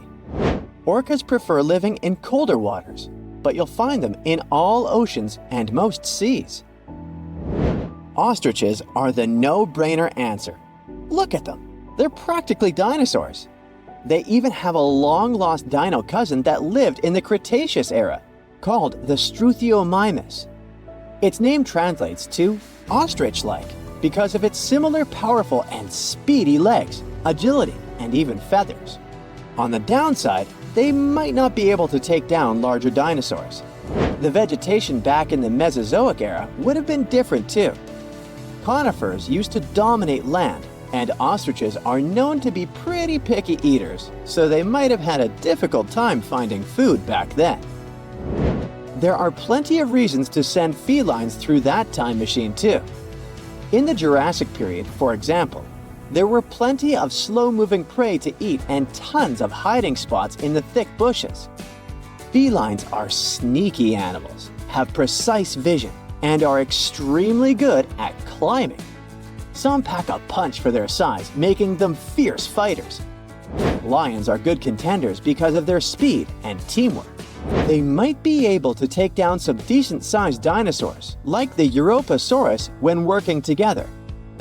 Leopards are really good at climbing trees, so they could snatch prey and enjoy it above the ground, where they might be safe from bigger predators. What might be their downfall is, again, the temperature difference. It was considerably hotter back then. Today's large mammals aren't equipped to deal with that extreme heat. Lions might be the kings of the savannah now, but it would be too hot even for them. If they ever want to grab a spiky-tailed herbivore for lunch, like the Tugiangosaurus or Stegosaurus, they might be in for a surprise. One hit from their extremely powerful tail could cause some serious damage. Not to mention run-ins with raptors, like the frightening Saurophaganix. The single most likely animal that might survive being roommates with the dinosaurs is the platypus. This quirky Aussie creature is one of those rare egg-laying mammals. It's a fan of freshwater and as close to a living relic as an animal can be. Scientists were able to trace its origin back as far as 120 million years ago. For food, it wields its sensitive beak to catch shrimp and worms underwater. When it dives, skin flaps cover its eyes and ears, so it becomes blind and deaf. But it still uses that beak like a high-tech radar. A grown platypus can even feast on half its body weight in a single night. Scientists have known for a while it shares many traits with reptiles, like its shoulder bones or the fact that it lays eggs. Other creatures that coexisted with the dinosaurs still exist today, just not mammals. Snakes made their way into our fauna in those prehistoric times too, as well as cockroaches and bees. Some species of sharks are even considered to predate the dinosaurs. And if we look at our entire planetary history, we'll see they survived 4 out of 5 periods of mass extinction. Horseshoe crabs have the nickname living fossils because their evolution was much slower than any other animal that we know of. Not because they're not smart, but simply because they found their perfect form much sooner. So they didn't need to make a lot of changes. They have a very rudimentary immune system, but it seems to work wonders. No wonder they stayed pretty much the same for over 400 million years. You're going to Ilha de Queimada Grande, one of the most dangerous islands in the world. There, you find yourself among rainforests, huge rocks, and grasslands. The place is home to birds, locusts, and giant cockroaches. But there's one more animal, and because of it, the island got its notorious reputation. Snakes live there, and a lot of them. So many that the place is also known as Snake Island. Will you survive there? Located just 20 miles away from the coast of Brazil, the island has an area of 43 hectares, or over 100 acres. It probably got cut off from the mainland after the last ice age. The snakes were also separated from most other animal species. They didn't have competitors and had an unlimited source of food. In such a small area, there are up to 4,000 snakes. That's one snake for every 10 square feet. It would be a difficult feat not to come across a snake on this island. Not only is this snake, the golden lancehead, one of the most numerous on the island, but it's also a highly venomous pit viper species. And it's also one of the most venomous in all of Latin America. Its venom is so potent due to the isolation of the species, with only birds sharing the land with them. To catch these birds, the snake's venom needed to become extra strong. And indeed, since they got separated from their distant relatives, their venom has become up to 5 times more powerful. Most of the time, these snakes hide in the trees or amongst leaves on the ground. If you find yourself stranded here, you'll want to keep yourself a safe distance away. Snakes mainly use their sense of smell and rely on vibrations. If you get too close to one, either stand still or slowly walk away. If you make too many vibrations, this will make them feel threatened, causing them to strike. If you spot them a safe distance away, or if you're walking toward tall grass, stamp your feet a couple of times. This will notify snakes of your presence. They won't risk taking down prey larger than they are and will likely slither away. Carrying a stick is always a good idea, just in case you happen to come across a snake accidentally. This way, you'll have an extension of your arm that cannot be bitten. This simple thing might save your life. A stick with a V shape on the end will give you even more advantage. Even if a snake starts acting aggressively, holding it down will stop it in its tracks. But whatever happens, don't try to pick it up. Okay, but what if you get bitten? The chances are pretty high on this island, of course. First of all, don't try to get the venom out on your own. Make sure you call emergency services immediately. And once help is on the way, apply a wide bandage. A piece of clothing will do if you don't have anything else. Don't try to chase the snake trying to identify the species. Emergency services know how to figure out what venom it is. Now, just keep calm and wait for help. You might be wondering who you can call on this abandoned island. Well, since it's strictly prohibited to visit this place, there are signs advising to stay away all over the island. along with a number you can call if you run into trouble. Let's say you've successfully avoided getting bitten. The next thing to consider is what you can eat there. Snake Island was previously known as Ilha de Queimada Grande, where queimada is Portuguese for forest being lit up, or forest fire. The reason for that was the fact that the entire island was deliberately set on fire to make room for a banana plantation. Unfortunately, the banana business didn't turn out to be a success, probably because farmers got sick and tired of snakes. But some banana trees still thrive today, and they can provide you with some much-needed nutrients. You'll also want some protein in your diet throughout your stay. Luckily, along with the snakes trapped on the island, there are also cockroaches. These giant prehistoric-looking roaches come out at night to feed on plants. Get that barbecue started and enjoy the rare delicacy this island provides. A great way to survive on the island is to avoid it altogether. If by chance you happen to be sailing past, keep in mind that this place was once connected to the mainland. Rocks beneath the waves are very likely to damage the bottom of your boat if you get too close. Make sure you keep an appropriate distance when traveling past. Sure, this island is intriguing, but please remember that no matter how close you get to it, you won't be able to see snakes from the boat. You can only see these creatures if you get close enough, which you really shouldn't do. And it's not only reptiles that make this location dangerous. Pirates visit the island quite often. Not the sea shanty singing peg-legged arr pirates, but bio-pirates who come there to capture the very thing that makes it so dangerous. They come there for snakes, to catch them and sell them illegally. Since the island got cut off around 11,000 years ago, the golden lancehead has evolved within its own unique habitat. So, although there are many reptiles on this island, they're still an endangered species. Due to their limited numbers, their value is very high, reaching up to $30,000 on illegal markets, which gives biopirates the motivation to catch them. I can think of better ways to make a living. Anyway, let's say you've got all the resources necessary to survive in one of the most dangerous places on Earth. Do you think you would manage this feat? Perhaps you think it's impossible. You'd be surprised at how possible it can be, if you know what you're doing. It turns out many have visited this scary place before. Research teams often come there. They study the golden lancehead snake, its environment, and its food sources for conservation purposes. But scientists always make sure there's a doctor on the team. There's also a lighthouse on Snake Island. It had been operated by people until the 1920s. Then it became automated. One guess why. Brazilian authorities visit the lighthouse once a year to make sure it's still functional. Locals on the mainland know the reputation of the island, so the stories of people going missing are minimal. But one group of fishers once got too close to the island.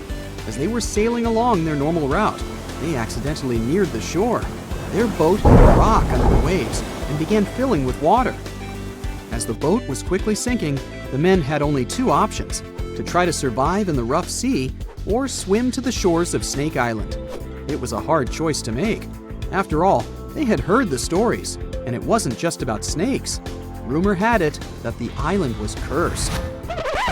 Regardless of the stories, the fishers chose to take their chances with Snake Island. After making it to the shore, they tried to be careful. Their knowledge of the island could help them survive. Most importantly, they knew to avoid the rainforest at all costs. As the men got hungry, they carefully walked along the edge of the forest, warily collecting bananas. They were mostly sitting, waiting, and conserving their energy. They could only drink water when it rained. It was just enough to sustain them. They slept on the beach, unprotected from the elements and weather. And all the time, they were so close to the comfort of the lighthouse or caves. They were probably overly cautious, but it was either enduring some discomfort or risking their lives for a dry bed. They didn't yield to the temptation. They managed to survive for 3 days without being bitten by a snake. After that, a passing boat finally rescued them. So, now you know, anything is possible. What do you think is one of the most dangerous animals in the world? It's not a venomous snake or a formidable tiger, not a ferocious grizzly bear or a giant crocodile. An extremely dangerous creature that can destroy entire species of animals and can cause ecological imbalance around the world is the cane toad. It doesn't look scary and aggressive. It won't attack you or any predatory animal. It spends its time among grass and swamps, hunts insects and croaks. It has many enemies among predators – herons, lizards, and others. And look, the crocodile is swimming up to the toad and grabs it with its powerful jaws. Lunch is ready. But watch what happens next. The crocodile feels very bad. It loses its strength and lies on the grass, not breathing. Call it terminal indigestion. The fact is that the cane toad is a highly poisonous amphibian. It has parotoid glands between the shoulders from which it secretes a dangerous toxin. As soon as it gets into the stomach of any animal, it causes irreversible reactions in the whole organism. Animals that have eaten cane toads rarely survive. And now imagine there are 1 million toads like that, and each of them is an attractive lunch for predators. This creature is native to South and Central America, but became most famous after it caused an environmental disaster in Australia. It all started in 1935 when people brought cane toads to fight the cane beetle. These insects were spoiling sugarcane crops in the northern part of the country. Farmers thought the imported toads would quickly get rid of the pests, but far from getting help, Australia received even more damage. The first problem was that toads didn't hunt bugs. Well, that would have been nice to know beforehand. Insects lived on the tall stalks of reeds, and toads couldn't jump as high, so toads would feed on other insects and multiply rapidly. Initially, about 100 reed toads were brought. Farmers managed to breed more than 2,000 of these animals and release them into the fields. The amphibian population grew to 200 million in less than 85 years. They flooded Australia and caused a decrease in the population of those predatory animals that fed on them. Unfortunately, the local fauna didn't manage to develop immunity to the toad poison.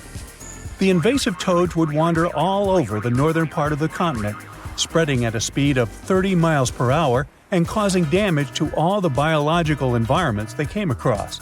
Locals said they had witnessed birds falling from the sky after eating toads. These jumping animals are dangerous for those who eat and touch them. Any animal that licks or bites a toad will immediately receive a measure of poison hazardous to their health. The endurance of toads escalates the problem. They can withstand nearly any weather conditions and can breed anywhere. You can hear them croaking in tropical forests, coastal thickets, and even among dunes. They deal with cold temperatures and heat and eat everything in their path. They're not picky when it comes to food. Amphibians feed on live insects, carrion, and waste. But the most crucial problem is the speed of their reproduction. Female cane toads lay from 8 to 30,000 eggs twice a year. Within 3 days, tiny tadpoles hatch from the eggs. They swim in the water for 20 weeks, then become toads. Their life expectancy is from 5 to 10 years in the wild. Bad weather conditions, predators, drought, and anything else can't stop them. People don't know what to do with them either. The only chance to save other animals is to teach them not to eat toads. Scientists cook sausages from cane toads with a small concentration of poison inside. They gave this food to monitor lizards, freshwater crocodiles, and other predators so they could recognize the taste of the toad. Animals were slightly poisoned by the toad sausages, and remember that anything with this smell was dangerous. Scientists hope they won't approach the toads after smelling them. Amphibians have destroyed most of the biodiversity in the northern part of the country, and now they're rapidly moving to Western Australia. Scientists hope their plan saves animals, but what to do next? Perhaps nature can offer a solution to the problem. Some predatory animals may become immune to toad toxins, but it's unknown when this will happen. Invasive toads are quite a severe problem for ecology, but they look harmless. And how about invasive pythons? In the Everglades in Florida, Burmese pythons threaten the local wildlife. Giant crawling monsters have become the dominant species, displacing their alligator enemies from the swamps. Pythons hunt rabbits, possums, and other animals, decreasing their population by 99%. Of course, there are not as many pythons as toads, and people can get rid of them. But the problem is that they are exceptionally good at hiding. Even professional wildlife experts can't find them in the swamps and jungles. These pythons are also excellent hunters. They hide, wait, and attack, which makes them some of the most dangerous invasive creatures in the world. But fortunately, they don't attack people. Feral hogs are some of the most aggressive invasive species on Earth. They have razor-sharp teeth and mighty tusks. They're not afraid of anything and will attack even a human. These big, fast animals eat acorns, chestnuts, turtle eggs, turkey and quail eggs, trample plants, and strike terror into all creatures in the area. They can cause $1.5 billion in damage annually in 47 states. Imported in the U.S. several centuries ago, feral hogs have recently experienced a fertility splash. Local biologists and farmers are trying to solve the problem, but at the moment, it's pretty challenging to control the feral hog population. This tiny beetle seems harmless, but can cause orange juice to disappear in the U.S. This is the Asian citrus psyllid that loves to eat orange fruit. This insect contains bacteria that infects citrus trees and slowly destroys them. After getting infected, tree roots deform, oranges fall to the ground earlier than they're supposed to, and the tree slowly loses vital energy. The Asian citrus psyllid spreads in Florida, where about 80% of the country's orange juice is produced. Also, this parasite is found in Georgia, Texas, Louisiana, and California, the states where many lemons grow. So we've seen invasive amphibians, reptiles, mammals, and insects. What about invasive birds? The European starling is a cute little bird, but it ceases to be so as soon as it joins a giant flock. Starlings gather in groups of hundreds and thousands, resembling massive black clouds. They fly to cities, villages, and harvest fields in search of food. Birds eat cattle feed and thus create a lot of problems for farmers. This invasive insect doesn't threaten other animal species, doesn't spoil crops and trees, doesn't bite, and doesn't transport any infection. But its main problem is the unpleasant smell that it emits.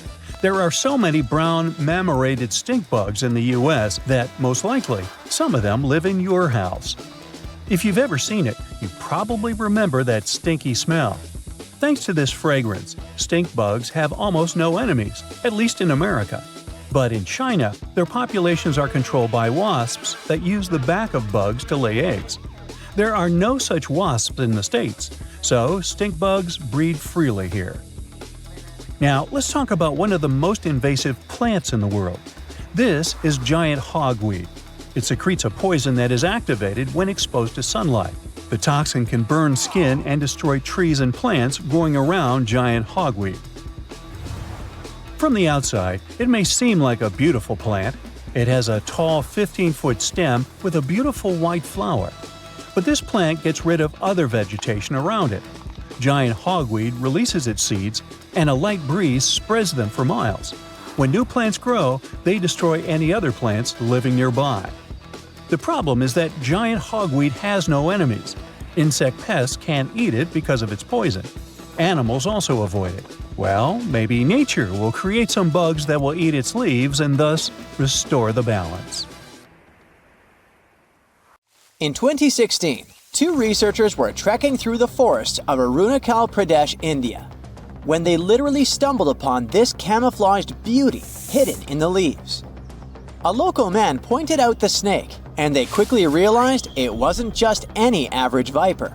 With its unusual pointed snout, similar to a hump-nosed viper, and a stunning orange belly, this snake had them scratching their heads. Back at camp, they took a closer look and knew they'd found something special. DNA tests at the Indian Institute of Science confirmed it. They found a brand new species, now known scientifically as Trimeresurus arunachalensis. But the snake's unique features didn't stop there. The snake's paired reproductive organ was unlike any other viper, and its scale pattern was completely unique. While its closest relative has around 20 rows of scales around the middle of its body, this mysterious snake had only 17. The next species is a record breaker, and it's known as the largest gecko ever discovered, measuring around 2 feet long and being as thick as a man's wrist. The only known specimen of Delcourt's giant gecko is currently in France, but its exact origins are still a little bit of a puzzle. At first, people thought it might be from New Zealand because some local legends spoke of a giant, mysterious lizard that lived in forests. Even though it was a pretty fascinating theory, some recent DNA studies suggest that this nocturnal species is probably from New Caledonia. But as of now, no one can confirm it 100%. In general, sleeper sharks are big, slow-moving creatures that mostly hang out in deep, cold ocean waters. They usually have bulky bodies and a broad, flat head, which helps them blend into the dark sea. But in 2017, was caught at a fishing harbor and collected from a fish market located in Taiwan, and it didn't look like any of its relatives. First off, this 4.4-foot shark had smaller eyes and a tiny second dorsal fin compared to its cousins. It also had more rows of teeth in its upper jaw and fewer in the lower jaw. But the biggest surprise was that it was a pregnant female, carrying 33 embryos. This means there are probably more of these sharks hiding out there in the deep ocean. We just haven't found them yet. Meet the pocket shark. It is tiny, just about 5.5 inches long, while most deepwater sharks are around 6.5 feet. But don't let its small size make you underestimate it, because this creature is definitely one of the ocean's coolest secrets. Discovered in 1979 in the deep waters of Chile, this tiny shark is like a real-life spy gadget with its mysterious pockets near its front fins. These pockets are large, measuring about 4% of its body length, and are believed to either glow or secrete pheromones. So, this shark might actually light up to either confuse predators or attract prey in the dark depths. And when I say deep, I mean really deep. It is believed that this creature hangs out over 9,000 feet down, which is roughly the height of 7 Empire State Buildings stacked on top of each other, but inside the ocean. Besides its initial discovery in Chile, it was spotted again in 2010 in the Gulf of Mexico, but it hasn't shown up since. The pocket shark is not the only glowing animal we're talking about today. This inch-long cockroach, scientifically known as Luchihormetica lucae, was actually first collected back in 1939, but only got its moment in the spotlight decades later in 2012. What makes this little buddy so interesting is that it uses bioluminescence, meaning it has spots that light up in the dark. Unlike fireflies that mostly use their glow to find a mate, this cockroach uses its light to mimic a toxic click beetle and scare off predators. Unfortunately, the region in Ecuador where it was found was hit hard by a volcanic eruption, raising fears that this glowing marvel might be a one-of-a-kind discovery. Continuing with tiny creatures, meet Hippocampus minotaur, also known as the bull-neck seahorse. This little seahorse stands out with its wide neck, large head, and small body, which is why it's got the Minotaur nickname. The only known specimens were collected off the coast of Eden, Australia, and no one has ever seen it alive in its natural habitat. So that's why we don't know much about its day-to-day life. Some studies suggest it lives deep underwater, around 325 feet down, which is roughly the equivalent to the height of a 30-story building. It's believed this mysterious seahorse likes to wrap its prehensile tail around corals and might even hide in sand beds. Its yellow-orange color likely helps it blend into coral reefs. So spotting this intriguing creature in the ocean is pretty much like trying to find a needle in a haystack. Next on our list is the Nariño cat. In 1989, a single specimen of this mysterious spotted feline was discovered in Galeras volcano in southern Colombia. This little guy had a short tail with 7 black rings and a black tip, and its fur was absolutely unique, being more reddish than that of its relatives. Understanding that it wasn't an ordinary animal, researchers decided to visit a bunch of museums all over Latin America to find similar felines, but they came up pretty empty-handed. Then, DNA analysis confirmed that it was unlike any other known cat, having split from its closest relatives around 1.9 million years ago. The Bogota sun angel is a hummingbird with a stunning purple color and black flight feathers, plus a bright green chin and crown. For years, we only knew of one specimen that was bought in Bogota, Colombia back in 1909, and that was pretty much it. Nobody knew much more about this beautiful and mysterious bird. But that changed in 2017, when a study decided to analyze its DNA once again. The results suggest that the Bogota sun angel might not be a completely separate species after all. It looks like it is actually a hybrid, meaning it was a mix of hummingbirds from two different species. And it's likely that its mother was a long-tailed sylph, which is a gorgeous hummingbird that mostly lives in the Andes in South America. The spotted green pigeon, also known as the Liverpool pigeon, is like the unicorn of the bird world. It was first described in 1783 by an English physician named John Latham, who saw it once and that's it. Since then, no one has ever doubted that it was a pigeon, and many researchers were convinced it was a distinct species. But recent DNA studies revealed that this bird could actually be closely related to the famous dodo. You know, that chubby, flightless bird from Mauritius that looked like a giant pigeon with a quirky beak. Anyway, the Liverpool pigeon is about 13 inches long and has a unique look with yellow spotted feathers. Unlike its ground-loving cousin, the Nicobar pigeon, the spotted green pigeon was likely more of a tree hugger, feasting on fruits up in the branches. Today, if you want to see this rare bird, you'll have to visit the World Museum in Liverpool, where the only known specimen resides. While you're in England, make sure to swing by London and check out the Natural History Museum. There, you will find the only specimen of a flying fox known scientifically as Pteropus bruneus. Flying foxes are usually some of the largest bats in the world. Their body length, I mean their size excluding their wings, can be around 16 inches. But this special bat, discovered in 1874 at Percy Island, is more like a mini version of its cousins, measuring 8.3 inches from head to toe. So even though it hasn't been spotted in the wild for a while, I wouldn't worry too much if you happen to come across it. A mega drought might hit Australia soon, and this isn't just about a couple of dry seasons. We're talking about 20 years of little or no rain. While Australia could be facing the longest and most devastating drought since official records began, the rest of the world might struggle to buy bread, flour, or cereals. Energy prices are likely to spike globally, and neighboring countries like New Zealand, Indonesia, and Malaysia must be prepared to receive Australians directly affected by the lack of water. To truly understand how severe this situation could become, we should first examine past disasters. First off, Australia is no stranger to droughts, and this phenomenon can happen across their entire territory. From 2017 to 2019, the southeast part of the country went through what they call the tinderbox drought. This was a severe bone-dry event where the cooler months saw only about half the usual rainfall. Parts of Australia became so dry that wildfires were a constant threat. Crops failed, and water was scarce. This drought was also thought to have contributed to the Black Summer fire disaster. By the end of 2019, bushfires were raging across the country on a scale never seen before, with people describing them as rivers of lava flowing down from treetops. The losses were staggering. The tourist industry alone took a hit of $2.8 billion, and over 7,000 jobs disappeared as a result of this difficult period. The tinderbox drought was a big reminder of what Australia might face in the future. That's why it's so important to understand what happened in the past to get a full picture of a possible 20-year mega drought.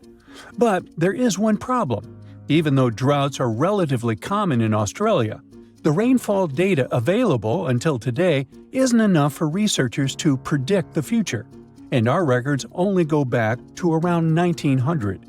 So experts decided to study tree rings to uncover missing environmental data. If you look at a tree stump, you'll notice concentric rings on its surface.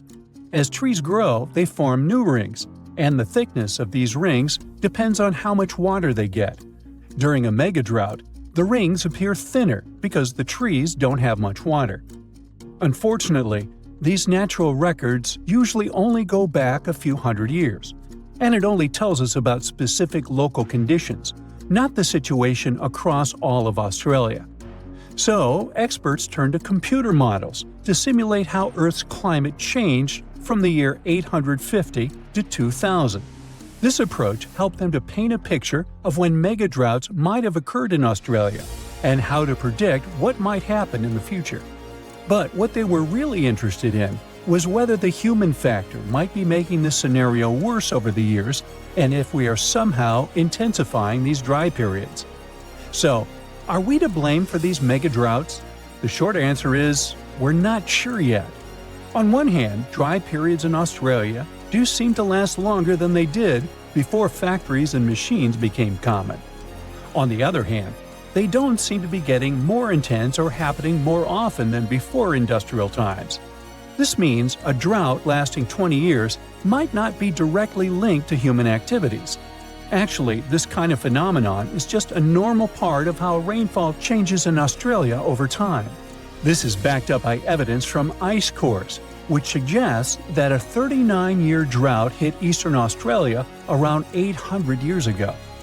What makes it all so fascinating is that there isn't just one cause for this phenomenon.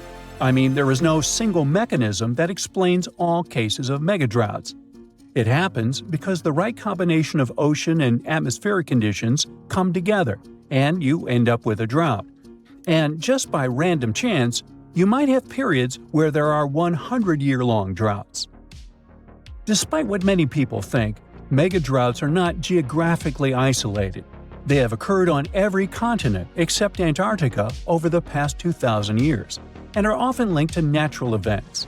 For instance, megadroughts in North America and Southwest South America were driven by El Niño, where the Pacific Ocean near the equator gets warmer than usual, disturbing normal weather patterns.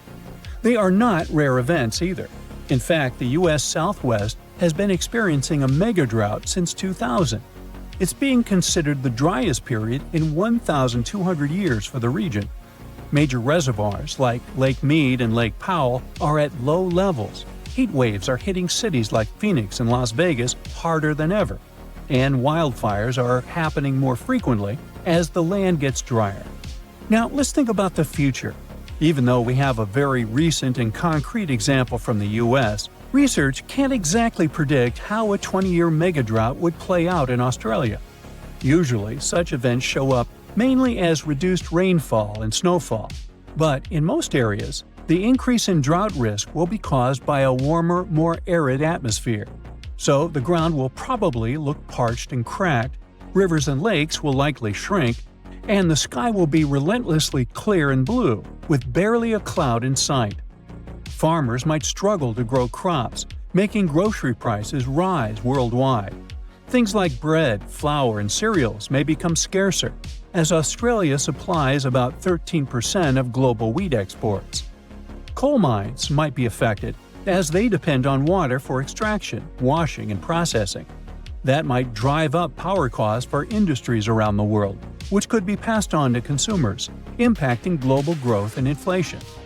As cities might face water shortages, Australians will likely find new ways to conserve every drop or maybe move to New Zealand or Southeast Asia. Now, you're probably thinking, when is this big event going to happen? Honestly, it's really hard to predict exactly. Megadroughts can happen every 150 to 1,000 years. But experts think Australia should be ready for one to happen in the next 10 years or so. And this possibly should be taken seriously. This phenomenon has been known to contribute to the collapse of entire civilizations. Take the Akkadians of Mesopotamia, who built the world's first empire more than 4,000 years ago. Studies of moisture at the ruins of Akkadian cities suggest that they experienced a massive drought lasting 300 years, and this may have led to their collapse. A similar thing happened to the Assyrian Empire, which existed over 2,700 years ago, in what is now northern Iraq. For years, it was a real mystery why they left their capital of Nineveh and never returned. But recent studies of a stalagmite in the Cunaba cave revealed that the rise and fall of the empire coincided with a wet period followed by a 125-year-long mega-drought. Because they were very dependent on seasonal rain for agriculture, this dry period made their life much harder. Even though experts now believe they probably left because of the dryness, the question of where they went is still a mystery.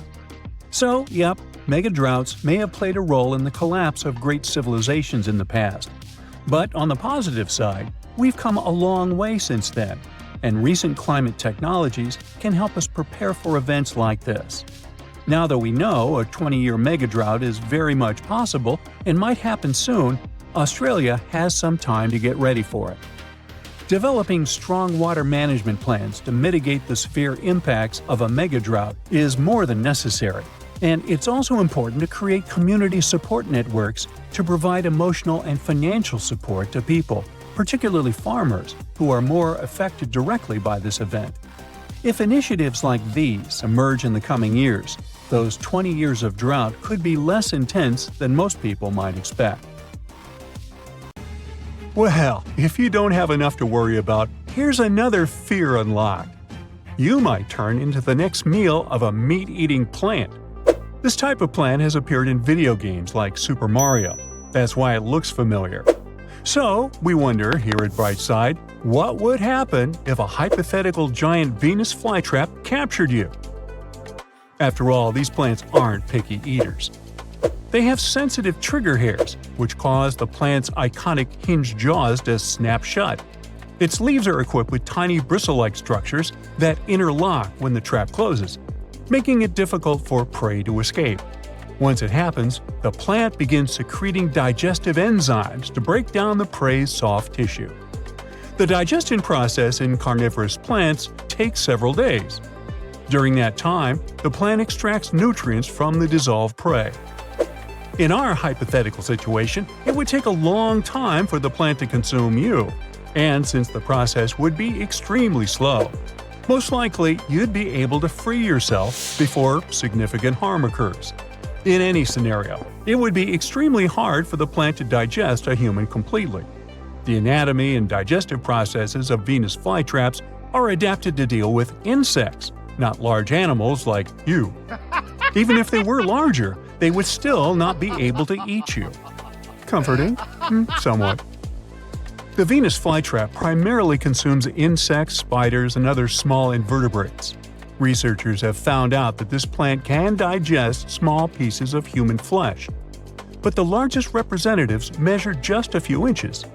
So it's highly unlikely for a Venus flytrap or similar carnivorous plant to pose any serious threat to humans. Barry Rice is an astrobiologist from California, and he thought about this question too. In a rather cringe-worthy experiment, Rice applied his Venus flytraps with skin fragments peeled from his toes affected by the athlete's foot infection. Those skin pieces, divided into 4 equal portions, were carefully inserted into the jaws of 4 Venus flytrap plants. After a week, Rice cautiously pried open the plant's mouth to assess the progress. To his surprise, the skin chunks were nearly completely digested, contrary to his initial expectation of them remaining intact. It means that Venus flytraps can indeed consume human flesh. Yet the prospect of these plants engulfing an entire human is unequivocally dismissed. Rice restricted his experiments to a specific tissue type, and there's no indication that the plant could break down sturdier components like bone or cartilage. The size limitations and the slow digestion process also act in favor of the person's survival. Now, when it comes to size, Venus flytraps can grow to about 5 inches in diameter. Each plant has about 6 stems with leaves that are hinged and lined with tooth-like edges. These flytraps are originally from North and South Carolina. But at one point, they decided to take a trip, and now you can see them in places like Florida and New Jersey. They like the moist, acidic soil vibe found in forest understories. They need loads of humidity and sunlight to thrive. They lure insects with their reddish-lined leaves and sweet-smelling nectar. When a bug lands on their jaws, they don't snap shut right away. This process turns into a 20-second dance show. The petals stay open if the bug doesn't make at least 2 moves. It prevents random debris from getting trapped.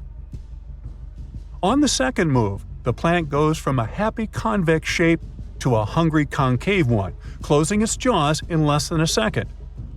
The bristles on the leaves act like jail bars, keeping the insect from pulling a Houdini. On the third move, digestion mode activates. Juices break down the bug. The plant reopens after 5 to 12 days, and whatever couldn't be digested just falls out. Actually, you can give a Venus flytrap a little touch without hurting yourself. In fact, they're pretty soft to the touch. Yes, these types of plants can't eat us, but it doesn't mean they're not spooky. For instance, this gigantic carnivorous plant can even devour rodents. It was discovered in the Philippines. The pitcher plant, rated as the world's second largest, can reach over 16 feet in height. It attracts prey with special nectar around its mouth. Once an animal is lured in, the plant's fluid, which contains enzymes and acids, starts breaking down the drowned victim's carcass. While such plants can eat rats and frogs, cultivating them as mousetraps is impractical due to the sheer number of mice in urban areas. Here's how plants become meat eaters. Around 70 million years ago, during the era of dinosaurs, certain plants underwent a genetic mutation that turned them into carnivores. In a study, researchers explored the evolution of carnivorous plants, focusing on 3 related species: the Venus flytrap, the water wheel plant, and the sundew. First, the plant's entire genetic code doubled, which allowed its genes to become more varied. Some genes changed to make traps out of leaves and use roots for catching prey. As the plants got nutrients from the prey, it didn't need as many genes for regular leaves and roots. Over time, evolution fine-tuned the roots and leaves for trapping. This shows how plants that hadn't been carnivores before changed to become really good at catching and eating animals. It helped them survive in soils that didn't have many nutrients by getting nutrients from the animals they caught. Now, carnivorous plants are rare, but they are a big family. There are more than 700 species found all around the world on every continent except Antarctica. They're not just hanging out in damp swamps and jungles. North America takes the crown for the highest number of different carnivorous plant species. We're so proud of that. Venus flytraps are the ones with the iconic snap trap. Pitcher plants, on the other hand, work with a pitfall trap. It's straightforward. Their leaves are hollow and filled with water and digestive acids. Any bug that falls in ends up drowning and being slowly digested over time.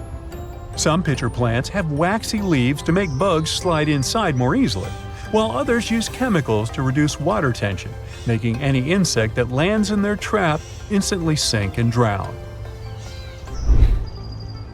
Let's move on to sticky traps. Some plants, like sundews, use active sticky traps. They have tentacles all over their leaves that stick to insects. The tentacles close when an insect lands on them, suffocating the bug. Then there are passive sticky traps. Think of them like sticky mousetraps in a garage. Insects that land on these tiny sticky tentacles just get stuck, and the plant sends out digestive acids to turn them into a liquid snack. Now let's get to the showstopper, suction traps. Bladderworts are the stars here, pulling in bugs and other prey faster than you can blink twice. They love snacking on mosquito larvae. But big ones can even grab small tadpoles by the tail and devour them from bottom to top. Have you had your lunch yet? Okay. Then there's the lobster pot trap. This one is a unique trap where the plant's roots are hollow and have openings. Sharp hairs force tiny bugs and larvae into the roots. The bugs can't turn around and they end up heading straight for the plant's stomach. Fun fact: not all carnivorous plants need digestive enzymes. Some team up with helpful bacteria and focus on physical traps instead. Carnivorous plants don't grow only on land. There are underwater ones too. The water wheel plant and bladderworts live beneath the surface. Even deserts have their own carnivorous plant players. If you see carnivorous plants in the wild, resist the urge to take them home. Unfortunately, many of these plants are endangered because people poach them from their natural habitats. Even the famous Venus flytrap is at risk of extinction. There are no carnivorous plants dangerous for us humans. but this one might give you a fright because of its terrifying appearance. On the other hand, it may help you resist the temptation to take these plants home as souvenirs. Sweet dreams! Now, of course you know that the Amazon River is famous for its piranhas, bull sharks, and other creatures you don't want to meet. But there are even more dangerous rivers in the world. The deepest of them, the Congo, goes so far down in some sections that even light can't reach there. It's the only major river that crosses the equator twice and carries enough water to fill more than 13 Olympic-sized swimming pools into the Atlantic Ocean every second. Wow! Even the most experienced boaters have trouble passing through all of the river's strong currents, rapids in its upper part, and waterfalls and gorges in the lower section. The Congo currents are so fast and powerful that they even divide animals like mountains and oceans do. There are new species of fish evolving separately on the two banks as they can't reach the other side and breed with each other. One of the most dangerous types of fish living here is the Goliath tigerfish. These monsters, that grow up to 5 feet and travel at the speed of 25 miles per hour, are relatives of piranhas. Their mouths are full of vicious, razor-sharp teeth. Their females lay hundreds of thousands of eggs, and the offspring are predators from birth. You have a good reason to fear the Goliath tigerfish, as they're the only freshwater fish in Africa that have attacked crocodiles and even humans. Okay, not swimming there. There are dense jungles and more hungry wildlife, including snakes and some aggressive hippos, all along the river. Still, it's used as a water highway in Central Africa, so barges traveling on it for weeks are often crowded with up to 2,000 people and capsize every now and then. And if you believe the local folklore, there's one more thing to be afraid of: the one who stops the flow of the rivers, a dinosaur-like beast that is said to live in the Congo River basin. There have been over 100 sightings over the last century, but no one can provide solid evidence the beast is real. At the turn of the 21st century, there was a series of terrible, mysterious stories on the Kali River in Asia. Something described as a mud-colored water pig would drag swimmers underwater in front of terrified eyewitnesses. British biologist Jeremy Wade stepped up to crack the case. He noticed that all the scary incidents were happening in one specific spot, stretching about 4 miles. Villagers told him this creature was growing big and bad from all the food it got. Wade examined the water with a depth sounder and thought it could have been a whirlpool. Then the monster dragged a domestic water buffalo into the water. The buffaloes are big and heavy, so the creature that attacked it would have to be super strong. Saltwater crocodiles don't go so far inland, and the most common local species of crocodiles don't live in cold waters. There were no bull sharks in the area either. Finally, Wade spotted several goonch catfish underwater. Some of them were human-sized. They couldn't capture these monsters with a regular fishing rod, but a special ceremonial construction did the job. The largest fish was 6 feet 7 inches long and 3 times the weight of an average gaunch. It was large enough to take down a human or a large animal, but Wade mentioned there could be even bigger ones living in the Kali River. The Orinoco River in South America is dangerous to navigate because of some crazy curves and strong underwater currents. It's easy to get lost here, even if you have your GPS on. There are sudden waterfalls all along, and you must be prepared to handle those to survive. The river is the only home to a rare Orinoco crocodile and has some pretty scary-looking vampire fish swimming around. This payara fish has sharp, spiky daggers that line their gums and 2 elongated fangs that rise from their lower jaws. Could probably use an orthodontist and some braces, you think? It's a ferocious hunter constantly looking for the next victim, which is going to be a medium or large-sized fish. If a human catches a payara, it will defend itself, leaving cuts, nips, and bites, but there are no known cases of this cutie taking a human life. Well, that's good.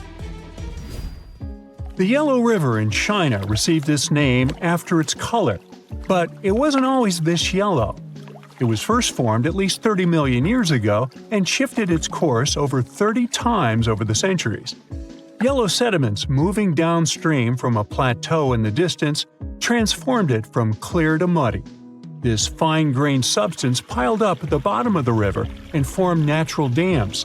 The huge amounts of water that the river carries need to find their way to the sea, and that's when major floods happened, taking several million lives in various epochs. The locals tried to solve the problem by building higher and higher levees, but it only made things worse. Water coming out of the river would now have nowhere to back up, as the riverbed was higher than the surrounding land. This even shifted the river's mouth. Now there are massive dams and dikes all along the river to try to contain it. The Paraná River is the second longest in Latin America and has many tributaries. They flow in from the highlands near the Andes, and there's a huge drainage in the wet season. This makes the river a perfect home for, guess what, piranhas. There are 30 to 60 species of these scary fish in the Paraná waters. In late 2013, they attacked bathers cooling off by the water on a hot day. People started running out of the river as they felt something was biting them in the water. Luckily, no one lost their lives in the accident, but it's still considered one of the most audacious piranha attacks ever recorded.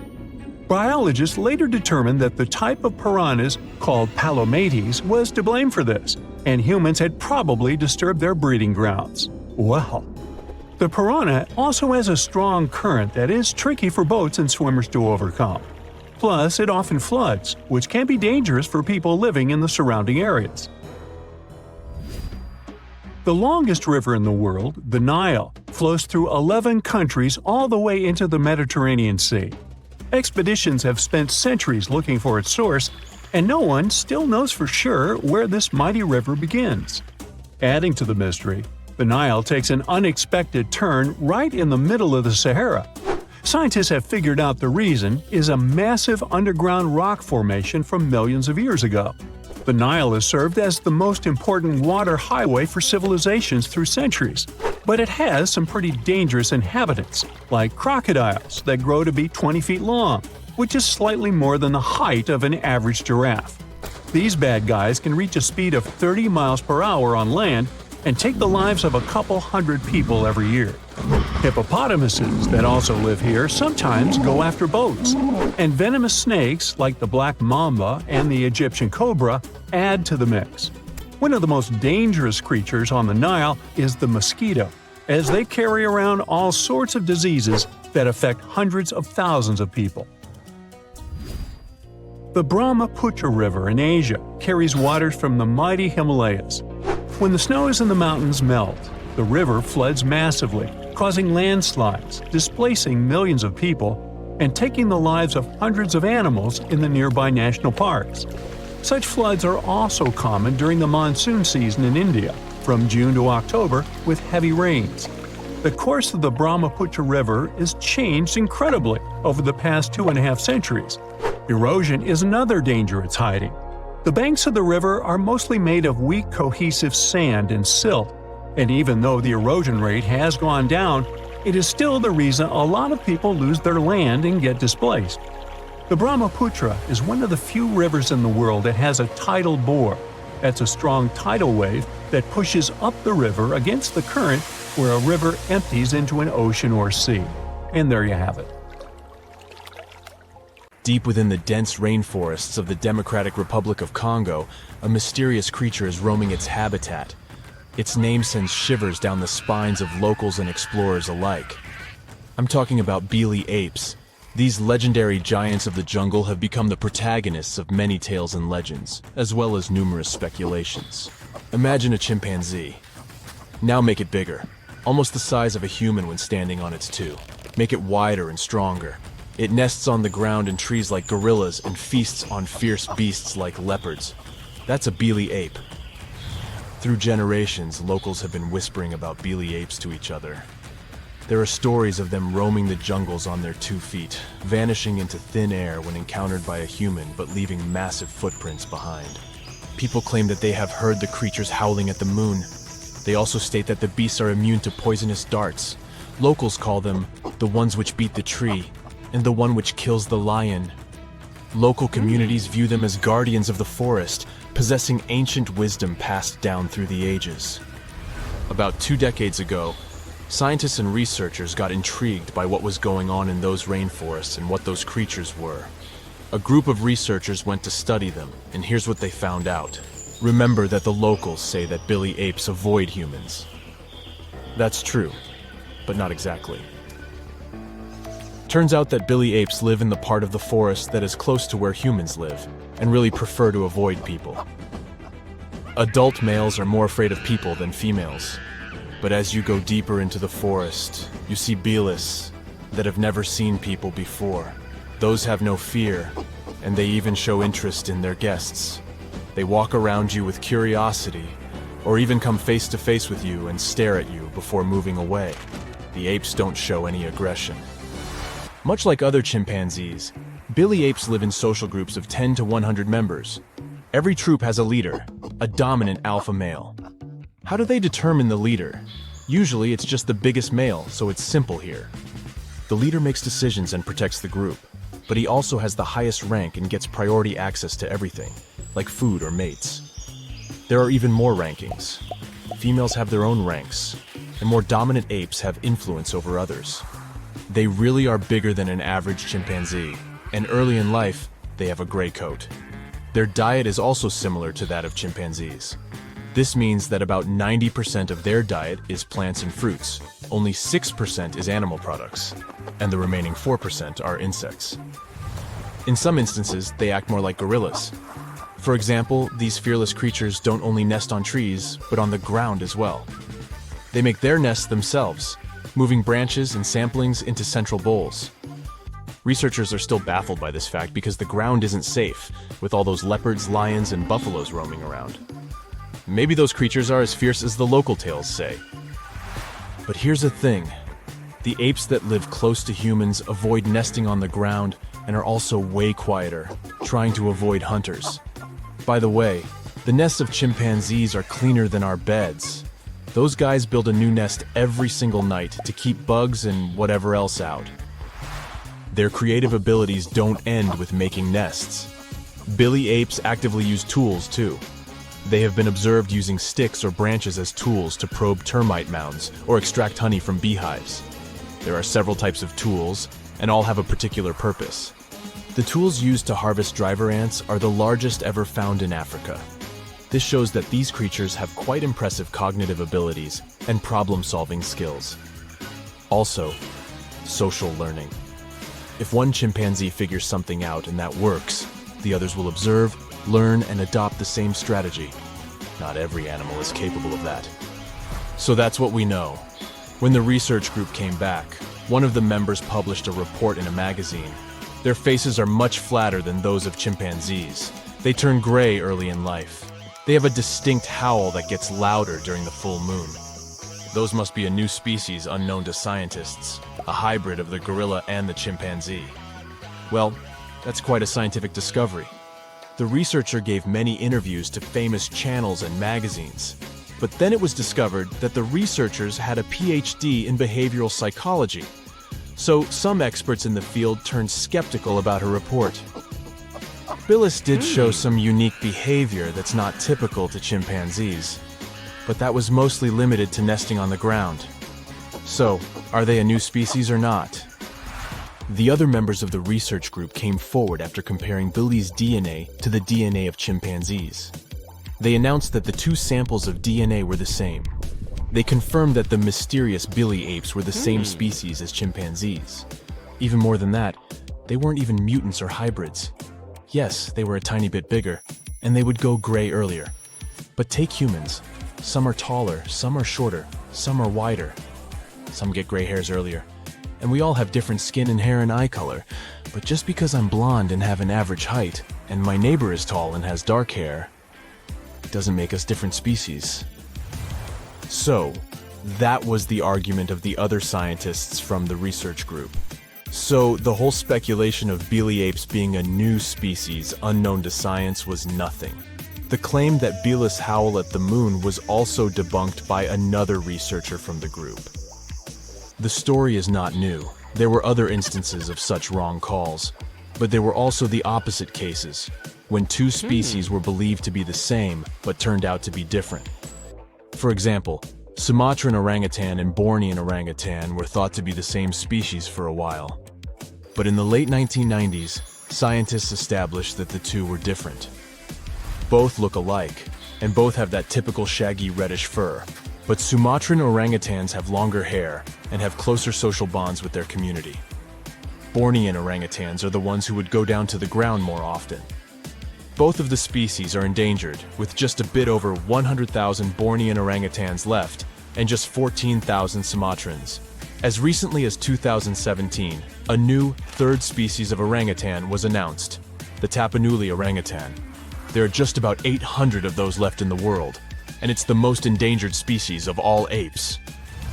Let's throw in a couple of facts about apes. Wild chimpanzees only live in Africa, and only in 21 countries of all. That's also the homeland of humans. Yes, millions of years ago, the first humans evolved in Africa. Chimpanzees are actually humans' closest living relatives. A human and a chimpanzee share an impressive 98.8% of the DNA. Humans, chimps, and bonobos share the same ancestor from 7 million years back. That's a very distant relative, but it explains why we're so alike. Seriously, we are. Chimps can catch human diseases, and scientists believe that they can develop Alzheimer's. Also, chimps have distinctive personality types similar to humans. They display varied degrees of the 5 major personality traits: extroversion, openness, agreeableness, neuroticism, and conscientiousness. Chimpanzees are also known for fighting over territories with other groups. As I told you, they also learn from each other, not just about tools, but stuff like fashion too. In Zambia, a chimpanzee once stuck a stalk of grass behind her ear. And other female chimpanzees did the same thing after her. Also, the language. They won't be able to speak English, of course, but one chimpanzee that lives in captivity has picked up American Sign Language. Now it can do more than 350 signs to communicate with the caretakers. The chimp even passed this knowledge down to her adopted son. Today, I'm going to tell you about creatures that had unique features which allowed them to grow to incredible sizes. They were some of the most impressive animals to have ever existed on our planet. The Argentinosaurus is a genus of sauropod dinosaurs that lived approximately 97 million years ago in what is now South America. Scientists think it was one of the largest land animals ever, with a length of up to 100 feet and a weight of up to 100 tons.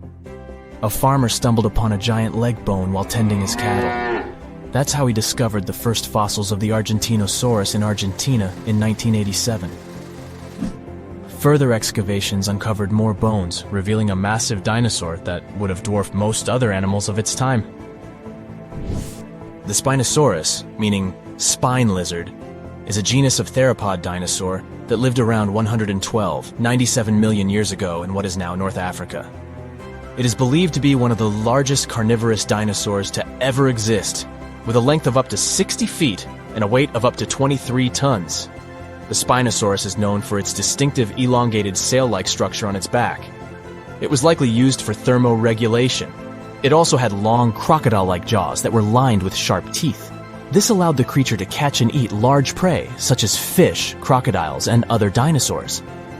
The first fossils of the Spinosaurus were discovered in Egypt in 1912. The sperm whale, Physeter macrocephalus, is a species of toothed whale that is the largest toothed predator on Earth. It also has the largest brain of any animal species. It is found in oceans all over the world and can dive to depths of up to 7,000 feet in search of food. You can easily recognize sperm whales by their massive, block-shaped heads, which can measure up to 1/3 of their total body length. They have dark brown or grayish-blue skin and a distinctive wrinkled appearance. The Titanoboa is an extinct genus of a giant snake that lived approximately 58 million years ago. It is considered to be the largest known snake ever. It could grow up to 42 feet and weighed around 2,500 pounds. The first fossils of the Titanoboa were discovered in a coal mine in Colombia in 2004. This discovery meant a lot because it provided insights into the size and behavior of snakes during the Paleocene era, as well as the overall climate and ecosystem of the time. The blue whale, Balanoptera musculus, is the largest animal on Earth. measuring up to 100 feet in length and weighing as much as 200 tons. These marine mammals are found in oceans all over the world and can live up to 90 years. Blue whales have a long, streamlined body that is usually blue-gray in color with mottled patterns. They have a small dorsal fin and 2 pectoral fins that are about 1/3 the length of their body. Blue whales feed on tiny shrimp-like creatures called krill, and they eat a lot. A single adult blue whale can eat up to 8,000 pounds of krill in a day. The Leadsichthus is an extinct genus of large, bony fish that lived during the Jurassic period, approximately 155 million years ago. It is believed to be one of the largest fish that have ever lived. Some estimates suggest that it could grow up to 55 feet in length. The first fossils of Leadsichthus were discovered in England in the 19th century, and more recent discoveries have been made in other parts of Europe, South America, and Africa. Despite its enormous size, the Leadsichthus was a filter feeder, similar to modern-day whale sharks, and likely fed on plankton and other small organisms. The creature did it by simply swimming with its enormous mouth open, filtering water through its gills. The pterodostro is an extinct species of flamingo-like birds that lived approximately 35 million years ago. They were relatively small birds with a wingspan of about 2-3 feet. And they were known for their distinctive long, narrow beaks equipped with comb-like structures used for filter feeding. The pterodostro lived in shallow bodies of water, like lakes and lagoons, and mostly fed on small crustaceans and other tiny organisms. The animal filtered them from the water using the comb-like structures on the inside of its beak while swimming through the water. The African elephant is the largest land animal on Earth and one of the most recognizable ones. There are 2 species of the African elephant, the savanna elephant, Loxodonta africana, and the forest elephant, Loxodonta cyclotis. You can see them in various parts of sub-Saharan Africa. These creatures can be identified by their large size, gray skin, and long trunks. African elephants can grow up to 13 feet tall and weigh up to 14,000 pounds, depending on the species and gender.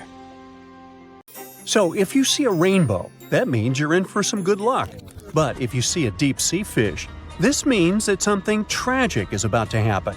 Let's have a look at ancient lores and what they might mean IRL.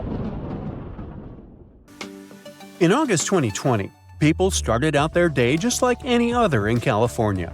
It was sunny, so they decided to soak in the sun at the beach. They were snorkeling and kayaking when one of them spotted something out of the ordinary – a doomsday fish. The creature was 12 feet long. It's known as an oarfish, and only about 20 of them have washed up in California since 1901. Oarfishes live in obscure parts of the ocean, but why are they linked to doomsday? Japanese folklore says they are harbingers of disaster. These creatures were once thought to be sea serpents, and they are known as the messenger of the beautiful palace at the bottom of the ocean. The thing is, they only left the beautiful palace to warn humans about a disaster. That's why they're mainly known as bad omens. And when you see one, you can expect to see a tsunami or an earthquake right after. Even oceanographers confirm that this is a famous association. Now here's where it gets weird. The oarfish washed up near San Diego shores on the 10th of August. And then, on the 12th of August, a magnitude 4.4 earthquake hit Los Angeles. That's not the first time it happened. In 2011, in Japan, about 20 oarfishes were found stranded on the beaches and coastlines of Tehuco. Right after that, a magnitude 9 earthquake and tsunami hit the city. Something similar happened in the Philippines. On February 8, 2017, an oarfish was seen. 2 days later, a magnitude 6.7 earthquake struck the city and its nearby provinces. Sure, there is no way to prove both events are connected. The Seismological Society of America is adamant in saying that this is pure superstition. A recent study analyzed the coincidences and concluded that this association is statistically untrue. Can we say this happened literally out of the blue? Humans have historically noticed animals acting strange right before natural disasters. Earthquakes, floods, even tsunamis. It's like animals can sense something we can't. In fact, there's a lot of science to back it up. Studies show that animals can detect subtle environmental changes, like shifts in the Earth's electromagnetic field or infrasonic sounds, things humans wouldn't notice. This happens because most animals have a wider hearing range than humans and have extra sensitive senses that help them detect gases emitted from the Earth. This theory got famous after the tragic tsunami that destroyed several cities and villages in Indonesia back in 2004. Most man-made warning systems shut down and didn't serve their role of warning humans about the disaster. Sensors were out of action due to maintenance, while other coastal areas simply didn't have any tsunami warning systems. Terrible timing, I know. Still, minutes and hours before the 30-foot wave hit the city, some animals sensed the danger and fled. Eyewitnesses say that elephants ran for higher ground, while flamingos abandoned their low nesting areas and dogs refused to go outdoors. A local reported that he saw a herd of buffalo turning their ears toward the sea and then stampeded to the top of a hill. A lot of the people that survived the tsunami used animals as their warning systems. Now, this is not the first time humans have relied on animals to save their lives. The first official account of when it happened dates back to 373 BCE. I wasn't around then, but the Greek historian Euclides reports how the local population saw rats, weasels, and snakes running from the town before a massive earthquake hit. So, what exactly is it that animals can sense that humans can't? To find that out, scientists put biologging tags on cows, sheep, and dogs living in Italy. For about half a year, they tracked the animals. During this time, official statistics recorded over 18,000 quakes in the region. The most shocking information was that animals began to change their behaviors up to 20 hours before an earthquake. Before an earthquake, something called positive holes happen. It's an electric charge that flows from the crust up to the surface of the Earth. They can change the air molecules above where they appear, and animals can pick up on them. There's also evidence that animals might sense changes in groundwater. Before earthquakes, the stress in fault lines can release radon gas, which could alter the chemistry of groundwater. Animals that rely on it might detect these changes and react. Birds are also super sensitive to shifts in the Earth's magnetic field, which can change just before a quake. Another research happened near Mount Etna. Located in Sicily, Italy, it's one of the most active volcanoes on the planet. In 2002, a massive eruption wiped out a ski lift, 2 hotels, and a series of shops located near Etna. So, over the past years, a group of researchers decided to track goats living next to Etna. Their big aha moment came in 2012, when the goats started to act erratically 6 hours before Etna started to spew lava. These researchers were able to retrospectively predict around 7 disasters over the course of 2 years, all thanks to these goats. Back in 2014, a group of scientists studying golden-winged warblers in Tennessee noticed something odd. The birds had taken a detour from their customary breeding grounds. These little birds flew 435 miles from the Cumberland Mountains, where they had just arrived after flying over 3,000 miles from South America. Right after the birds left, a series of more than 80 tornadoes struck the area, causing over $1 billion in damage. What these birds did is something scientists call an evacuation migration. They sensed the tornadoes coming from over 250 miles away. Infrasound is a big disaster giveaway. Storms and tornadoes make very strong infrasounds that can travel thousands of miles from the storm. Now, infrasounds are low-range frequencies, anything ranging below 20 Hz. With our normal set of human ears, we would never hear this. We have an average hearing that ranges from 20 Hz to 20,000 Hz. That means you can hear something like a very, very low bass note or as loud as the buzzing of a mosquito right next to your ear. An elephant's hearing range can reach below 20 Hz. This would make elephants expert at detecting disasters. Scientists also think that detecting infrasound is what helps birds dodge storms when they must cross the ocean. You see, the Pacific Ocean is known to not be at all passive. Although courageous humans venture to cross it, they're usually met with severe storms and conditions that their satellite instruments sometimes can't detect. Meanwhile, there's an ongoing project from France's National Museum of Natural History that is tracking more than 100 birds on their annual crossing over the Pacific. With the help of the International Space Station, they're trying to understand how these little creatures respond to natural hazards en route. But not everyone's convinced.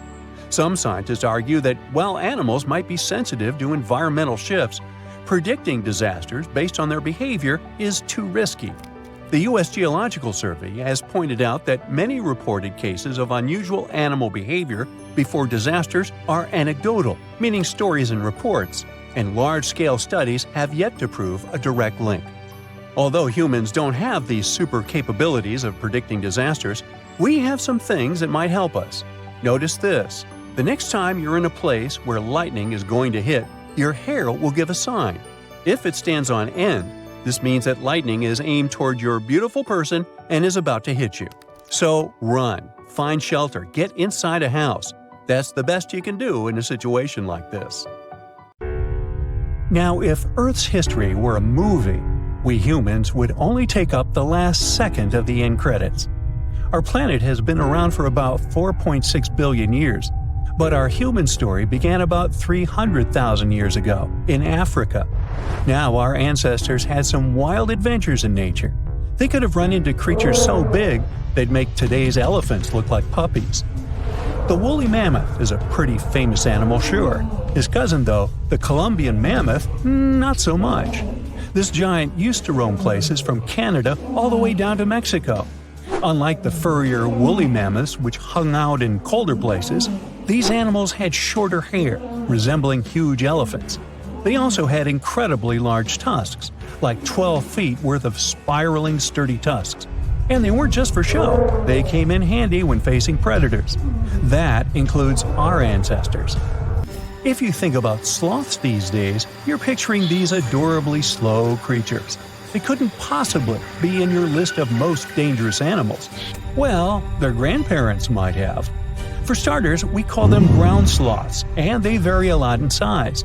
Some were as big as rhinos, and others, like the Megatherium, were as colossal as elephants. Imagine seeing a 20-foot-long sloth which doesn't mind chewing on some meat every now and then, at least in theory. Ever heard of Bigfoot? Well, our next animal kind of looks like him, but is a distant cousin to orangutans. Meet Gigantopithecus, the largest primate to ever call our planet its home. Standing tall at 10 feet and weighing more than 600 pounds, these animals were amazing to look at in real life. Unlike Bigfoot, they weren't constantly hiding. In fact, it's believed they were peaceful and gentle creatures. Sadly, they faded away about 100,000 years ago, mainly because their food sources slowly became unavailable. Those lush, fruity forests they called home eventually turned into dry grasslands. Next on our list is the cave hyena. Weighing a chunky 250 pounds and standing 3 feet tall, these beasts were as long as a grown-up lying down. What's even more interesting about these creatures is that they loved hanging out in groups. A pack could be as big as 30 of these animals, which meant they could easily take on even the biggest, heaviest mastodons. Our ancient families would have needed to stay alert around these hungry specimens. Sadly for these hyenas about 20,000 years ago, their numbers started going down. Soon enough, they completely disappeared from the planet. Quick pop quiz. What's called a tiger but isn't really one? It's the saber-toothed tiger. I mean, sure, they belong to the feline family, but they aren't technically tigers. First appearing around 42 million years ago, in July, I think. Many of their kind were gone before we even showed up. However, early Americans might have bumped into a couple of specimens from this group. If that really happened, it would have been quite the encounter. Think of the biggest wild lion today or the hefty Siberian tiger. These big cats also had some incredible features hidden in their fur. They were good at sneaking around, hiding, and pouncing on mammoths bigger than themselves. Their bite wasn't that strong, but they could open their jaws wide, like twice as much as a lion. And although their teeth were a bit on the weak side, they had buff forearms to pin down their dinner, giving those big fangs a purpose. Not the kind of kitty you'd want to play with. Dire wolves made their debut about 250,000 years ago. They were like the gray wolves we know today, but a lot stronger. While wolves these days stretch out to about 6 feet and tip the scales at 170 pounds max, dire wolves were about 5 feet and about 150 pounds. Found all over North and South America, they had admirable jaws, biting nearly a third harder than their modern counterparts. Also, their favorite snack was horses. But just like many other majestic beasts of the past, they faded away around 10,000 years ago. Now, names can be deceiving. Take the American lion, for example. It's not really a lion, it's more of a panther's big cousin. The other part of the name is correct, though. They did live in America about 330,000 years ago. This feline was no lap cat either. They were at the top of the wildcat pyramid, weighing a colossal 772 pounds. That's like stacking 4 grown men on a scale. Even the mighty African lion would look a tad bit shy beside these beasts. With the muscle to take down a bison, you wouldn't want to accidentally interrupt their dinner. They parted ways with this planet around 11,000 years ago, right after the last ice age. Now, down in Australia, about 50,000 years ago, I wasn't around then, there lurked a relative of the Komodo dragon, the Megalania. Experts love to have debates on how big it was. Some say it stretched out to 23 feet. Others think it was just about 11 feet long. Either way, they were basically mega-sized Komodo dragons with a dangerous bite. If you think bears are already big and fluffy now, let's introduce the short-faced bear. While this big creature stood on its hind legs, it towered at 14 feet. With long limbs, they could outrun today's bears, hitting speeds up to 40 miles per hour. These ultra bears sadly disappeared around 11,600 years ago. Now imagine a crocodile. Okay, imagine that same crocodile, only supersized, with sporty legs, doing its thing in Australia about 1.6 million years ago. Well, say hello to the quincana. These crocs were extremely large, reaching 23 feet. And no, they weren't lazy river loungers. These creatures really love spending time on land. They evolved to have strong legs for their chases and razor-sharp teeth designed for slicing, not gripping. When did we stop sharing beaches with them? About 40,000 years ago.